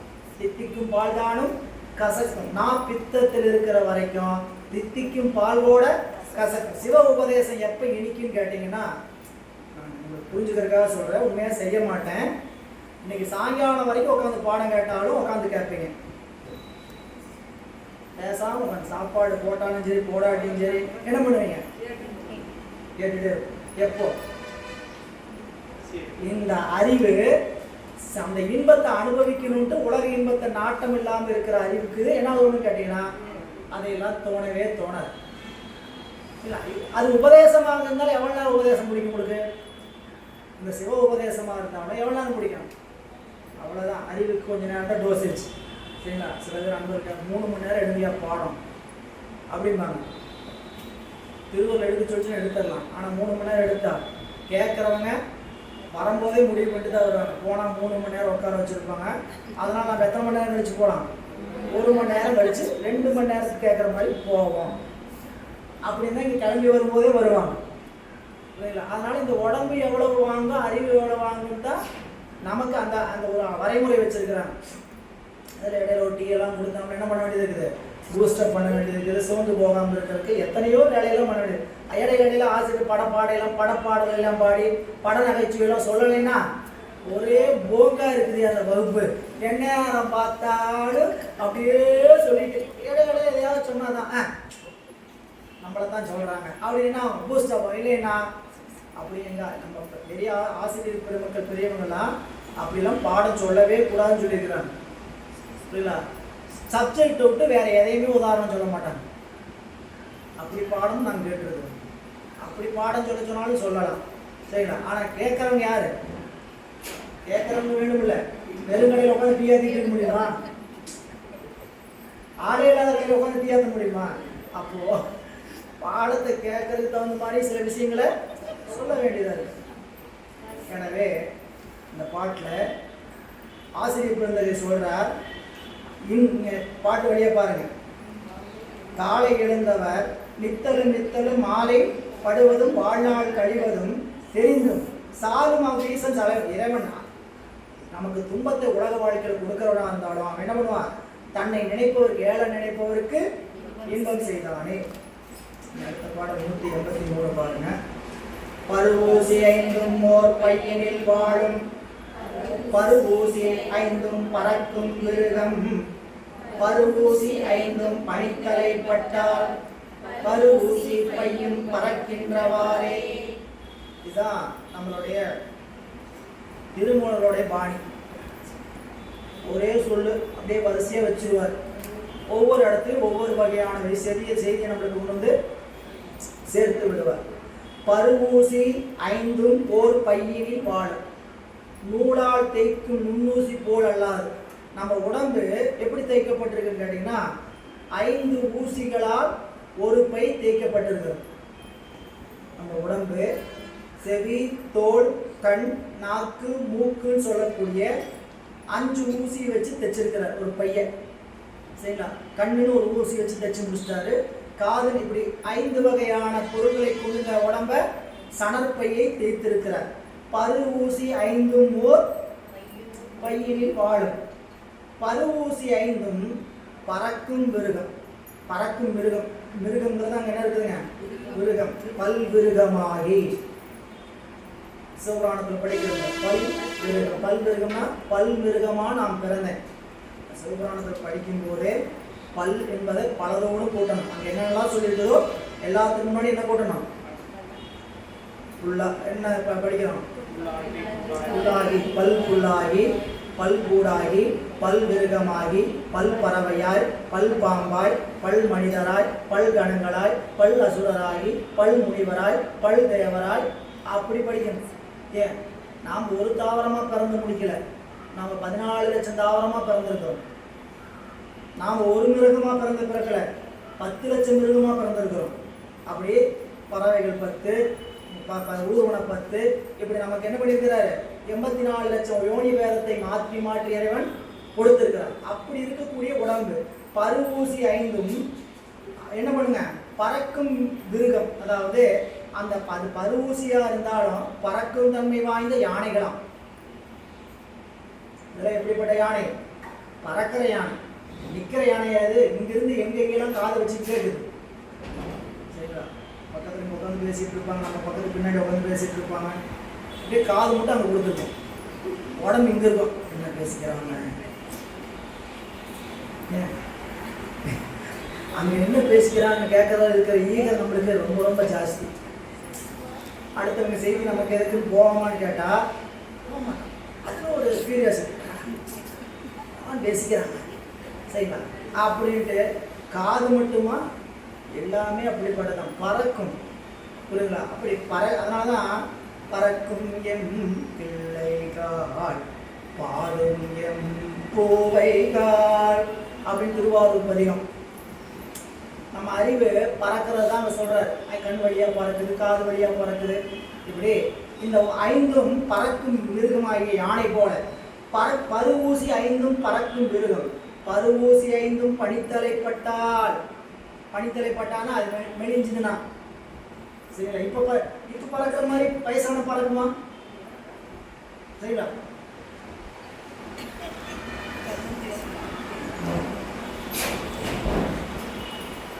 முதல் எப்படி பார்த்துச்சு? எங்க எது தெரிஞ்சாலும் அப்படியே கூர்மையா அந்த கட்சி கண்ணை பார்த்துதான். பக்கத்தில் இருக்கிறதே அப்போ அப்படி பார்க்க முடியாது. பருவூசி 5ம் பனித்தலைப்பட்டார். இது என்னாச்சு? மெலிவடையுமாயும் சொல்றார். பருவூசி பையும் பறக்கின்றவாய் சொல்றார். பருவூசி பையும் பறக்கின்றவாய். இது மெலிஞ்சதுன்னா அதுக்கப்புறம் இந்த பைக்கு வேலையில், இந்த சணற்பைக்கு எப்போ வேலையில்? இது எப்போ கெடுதோ அப்பயே நம்மளுக்கு நோட்டீஸ் வருதுன்னு அர்த்தம். நம்மளுக்கான வக்கீல் நோட்டீஸ் எதுன்னு கேட்டிங்கன்னா ஒவ்வொன்றா மங்கிறது தான் வக்கீல் நோட்டீஸ். வாய்தா வாங்கவே கூடாது. பட் வக்கீல் நோட்டீஸ் சொல்கிறாரா, தயாராகிட்டு சாமி எப்போ வேணா கூப்பிடுங்க வந்துடுறேன் அப்படின்னு தான் இருக்கணுமே தவிர ஒவ்வொரு நோட்டீஸும் என்ன பண்ணக்கூடாது, வாய்தா வாங்குறதுன்னு தெரியுமில்ல, கருப்பை வெள்ளையை கருப்பாக்குறது, பூசுறது, அதுதான் வாய்தா வாங்குறது. வெள்ளை வருதா சந்தோஷமா என்ன பண்ணுங்க, நரம் வந்துச்சு திரை வந்துச்சு என்ன பண்ணுங்க, விட்டு பழகணுமே தவிர மறைக்க நினைக்கக்கூடாது. எவ்வளோ நாள் மறைக்க முடியும், எவ்வளோ நாள் மறைப்போம். அதுக்கப்புறம் எப்போ பார்த்தாலும் தலையில் பூசி சொல்லி வேற ஆரம்பிச்சிருச்சு. டை அடித்தா தலை சும்மா இருக்குமா, ஒரு குறிப்பிட்ட காலம் வரைக்கும் சரி சரின்னு கேட்கணும். அதுக்கப்புறம் இதை பூசெல்லாம் ஒரே விட்டோன்னு என்ன ஆகிடும், ஆனந்தமாக இருக்கும். அடாடா டை அடிக்கிறது இல்லை, தலை சொரியறது இல்லை, என்ன எதை விட்டீங்களோ அதனால் என்ன ஆயிடுச்சு, ஆனந்தம். விரும்பித்தான் எடுத்துக்கிட்டோம், அதுவே என்னவாகுது, துன்பமாகுது. விட்டோன்னே ஆனந்தமாச்சு. இப்போ விட்டதுனால ஆனந்தமா அப்படியே இருந்தா ஆனந்தமே தவிர நாமளா துன்பத்தை வாரி போட்டுக்கிட்டு அதுக்கப்புறம் விட்டதுக்கப்புறம் என்ன நினைக்கிறது, ஆனந்தம் ஆனந்தம் அப்படின்னு அப்ப நினைக்கிறது. சரி, அது மட்டும் இல்லை, எல்லாம் தான் இல்லைங்களா. அறை திரை மூப்பு இவையெல்லாம் என்னதுங்க, நமக்கு வரக்கூடிய வக்கீல் நோட்டீஸ். இறைவன் தூது அனுப்புகிறார், தம்பி உனக்கான காலம் குறைகிறது, தயாரா இருப்பா. தயாரா இருப்பான்னு வழிபாடு செஞ்சுக்கிட்டு இருந்தோம்னா ஒன்றும் பிரச்சனை இல்லை. அந்த வழிபாடு சாமி அதுக்காக தான் அனுப்பியிருக்கிறார். அதை செய்துட்டோம்னா இதை பற்றி நினைக்கும் போது வர எப்போ நம்மளை இந்த வயோதிகம் வரும், வயோதிகத்தை நம்ம ஒரு பொருட்டாக எப்போ கருத மாட்டோம்னு கேட்டிங்கன்னா வழிபாட்டில் இருந்தோம்னா கருத மாட்டோம். அது வருங்க, அது வரத்தான் செய்யும், அதோட வயசாகிறது வரத்தான் செய்யும் அப்படின்னு போவோம். இல்லாட்டினா அதுவே ஒரு கவலையாக இருக்கு. ஸோ வெள்ள முடி இருக்குது அப்படின்னு அதுவே ஒரு பெருங்கவலையாக இருக்கும்.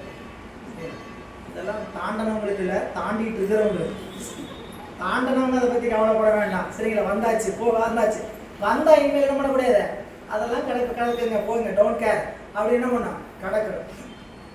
பருமூசி பையும் பறக்கின்ற, எப்போ பறக்கின்றதுக்கு நேரமானு கேட்டிங்கன்னா இதெல்லாம் எப்பெல்லாம் தன்னுடைய செயல்பாட்டை இழந்துக்கிட்டு இருக்குதோ அப்போ என்ன பண்ணுறது, இதெல்லாம் நம்மளுக்கான காலத்தை விட்டு அது உடம்பை விட்டு இந்த பருவூசியை விட்டு உயிர் பறக்கின்றவாறே. கண்ணதும் காய் கதிரோனும் உலகினை உள் நின்று அழைக்கின்றது ஒன்றும் அருகிலாக விண் உருவாரையும் வினை உருவாரையும் எண்ணூறு முப்பதில் இருந்தொழிந்தாரே. இந்த பாட்டில் திருமால் உலகத்தை அளந்தான்னு படித்தோம். திருமால் ஈருலகை மூவுலகம் என்ன பண்ணாருங்க, ஈரடியாலே மூவுலகம் அளந்து மாணிக்க சுப்பிரமணியன் சொல்றாருல.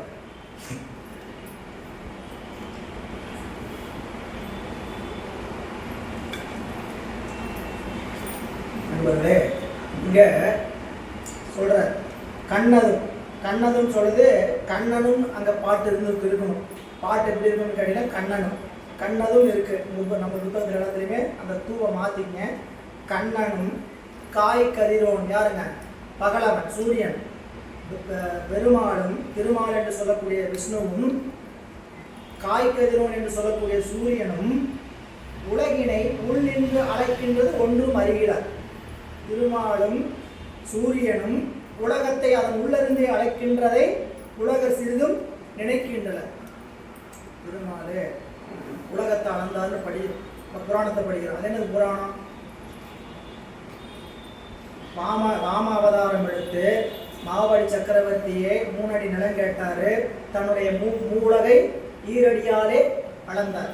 இது என்ன புராணத்தில் அன்னைக்கு நடந்த செய்தி மட்டுமா, ஒவ்வொருத்தருடைய வாழ்க்கையிலும் தினமும் அளந்துகிட்டு இருக்கிறார். யாருங்க, திருமால். நம்மளுடைய வாழ்க்கையை 2 அடியில் அளந்து நம்மளை காப்பாற்றிட்டு இருக்கிறார். அவர் காத்த போய் செய்கிறார்.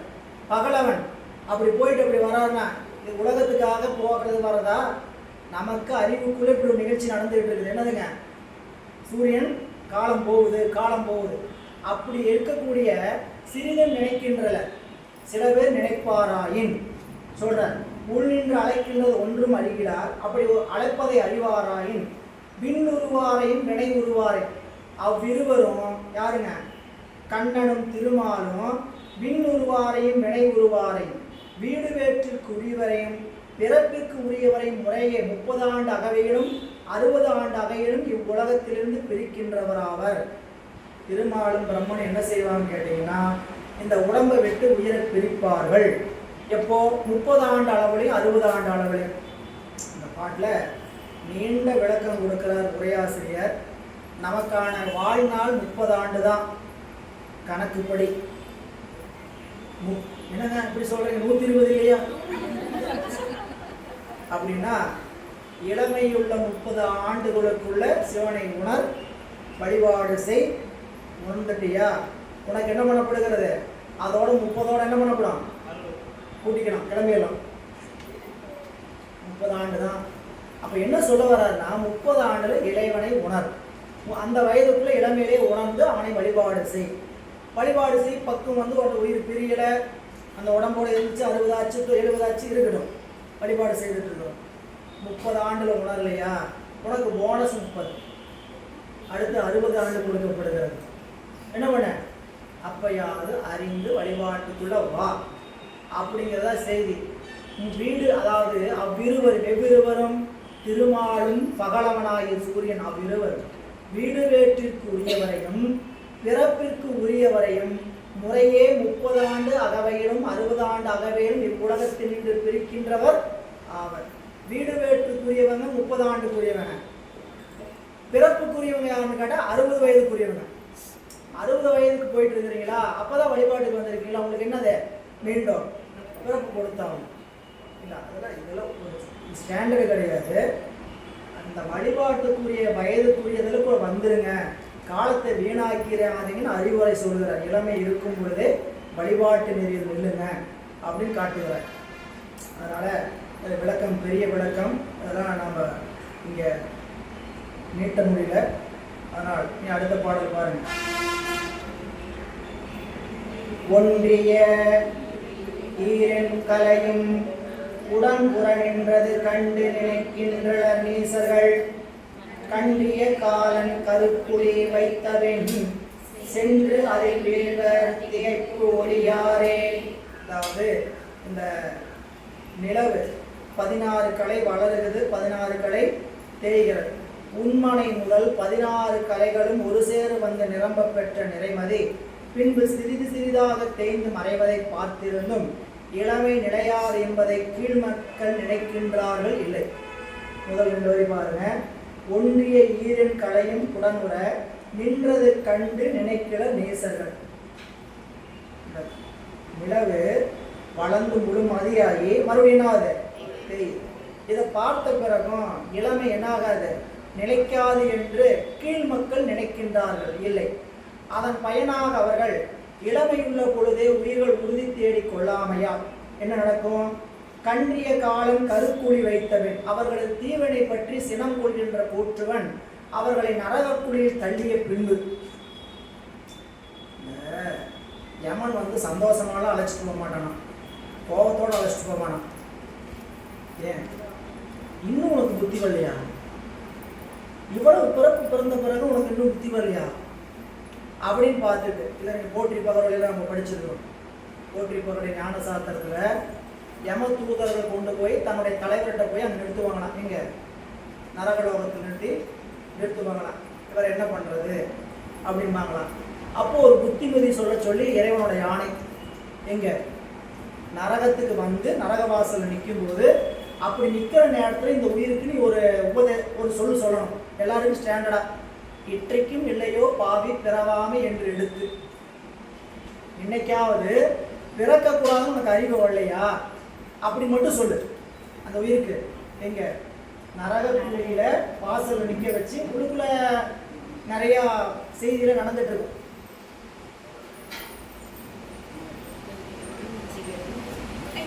பஜ்ஜி போட்டு எடுக்கிறது, சவுக்கில் அடிக்கிறது, எண்ணெய் புளியில் போடுறது எல்லாம் நடந்துட்டு இருப்பாங்க. வாசல் நின்று பார்த்துட்டு இருப்பாங்க. கிடுக்கு நின்று உடம்பு வச்சுக்கிட்டு, நாங்கள் உடம்பு வச்சுட்டு நான் நரகத்துக்குரிய உடம்பு வச்சுக்கிட்டு என்ன பண்ணுவோம், பார்த்து நடுங்கிட்டு இருக்கிற நேரத்தில் சொல்லுவாராம், இன்றைக்கும் இல்லையோ பாவி. அப்பயே உடம்புக்குள்ள தோணிடுமா என்னன்ட்டு, இனிமேல் பிறக்கவே சாமி இந்த மாதிரி நரகத்துக்கு வரைக்கும் இனிமேல் பிறக்கவே கூடாது. அப்பா இந்த யமன் சொல்லுவானா, என்னைக்கும் உனக்கு பிறக்கக்கூடாதுன்னு தோணலையா என்று தன்னுடைய தலைவன் யாருங்க? யமன். சொல்லிய பிறகு அவர் சொல்லுவாராம், சரி என்ன சாமி பண்றது, இவர் செய்திக்கு தக்க செயல் உறுத்துவீர் என்று வெய்துற்று உரைக்க கோபத்தோடு சொல்லுவாராம், என்ன பண்ணாலும் அதுக்கு வந்து போய் கொடு அப்படின்னு சொன்னதுக்கு அப்புறம் தீவாயில் இட்டரித்தும் நெருப்புத்தையும் கட்டுவித்தும் என்னென்னலாம் பண்ணுவாரு போட்டிருப்பார்கள் சொல்லுவார், நரகத்தில் என்னெல்லாம் நடக்கும் அப்படின்னு சொன்னதுக்கு அப்புறம் கூட்டிட்டு வந்து நல்லதுக்கு கொடுத்து கெட்டதுக்கு கொடுத்து நல்லது கொடுப்பார். அதுக்கப்புறம் அடுத்த பிறப்பு என்ன கொடுக்கலாம் அப்படின்னு சிவபெருமான்கிட்ட வந்து நிற்பாங்களாம். சரி, அங்க இங்க கண்டிய காலன் கருக்குழி வைத்தவன் வச்சதுக்கு அப்புறம் சென்று வீழ்ந்து துன்புறுதலை தவிர அத்துன்பத்தினில் நீங்கும்படி அவர் அறிய மாட்டாரல்ல. இந்த துன்பத்துல எப்போ சாகர காலத்துல சங்கரா சங்கரான்னு சொல்ற செய்தி இதுதான். சாகர படுக்கையில் படுத்துக்கிட்டு அப்போ போய் சங்கரா சிவ சிவா காப்பாத்து சாமி அப்படின்னு ஏதாவது சொன்னா அடுத்த பிறப்பு நல்ல பிறப்பா இருக்கும். இப்போ போக வேண்டிய வேலை போய்த்தான். இளமை சிறிது சிறிதாக கழியும் முறைமை ஓமை வைத்து சொல்லப்பட்டது. பாருங்க 186வது பாடல். எய்திய நாளில் இளமை கழியாமை எய்திய நாளில் இசையினால் ஏத்துமின் எய்திய நாளில் எரிவது அறியாதார் அறியாமல் எய்திய நாளில் இருந்து கண்டேனே. இப்போ நமக்கு கொடுக்கப்பட்ட ஆண்டு இங்க ஒருவாறு சொல்றார், மக்களுக்கென்று பொருந்திய 100 ஆண்டு எல்லைகளுக்கிடையே கூற்றுவன் வந்து அதனை அறுத்து செல்லுதலை பலர் அறியாது வாழ்ந்து அக்கூற்றுவன் வந்த பொழுது துயருற்றமையை நான் எனது வாழ்நாளில் பல்முறை கண்டிருக்கிறேன். ஆதலால் வாழ்தல் பொருந்திய நாளில் இளமை நீங்கும் முன்பே அது பொருந்தி நிற்கின்ற நாட்களில் சிவபெருமானை பண்ணினால் பாடி துதியுங்கள். இந்த பதியத்தை முடிக்கிறார். இளமை நிலைக்காது. எப்படி திருமூலர் சொல்றார், இளமை கொடுக்கப்பட்ட 100 ஆண்டுல பலரும் துன்புற்று வாழ்ந்து இறைவனை நினைக்காம வாழ்ந்தது தான் நான் பார்த்துருக்கிறேன். அவன் 3000 ஆண்டு வாழ்ந்தவர், அதனால ரெண்டு மணி இருக்கிறாரு பார்த்துருக்கிறாரு. இவங்கெல்லாம் இப்படிலாம் வாழ்ந்து வீணா போயிட்டாங்க. அதனால இளமை இருக்கிற காலம் இருக்கிற போதே இறைவனை பாடி துதியுங்கள் என்று சொல்கிறார் என்ற சிந்தனையோடு இன்றைய சிந்தனையை இந்த அளவில் நிறைவு செய்கின்றோம். திருச்சிற்றம்பலம். என்றும் இன்பம் பெருகும் இயல்பினால் ஒன்று காதலித்து உள்ளமும் ஓங்கிட மன்றுளார் அடியார் அவர் வான்புகள் நின்றதெங்கும் நிலவே உலகளா வான்மிகள் படாது பெய்க மணிவளம் சுரக்க மன்னன் போன்றை அரசு செய்க குறைவிடாது உயிர்கள் வாழ்க நான்மறை அரண்கள் ஓங்க நத்தவம் வேள்வி மல்க மேன்மைகொள் செய்வ நீதி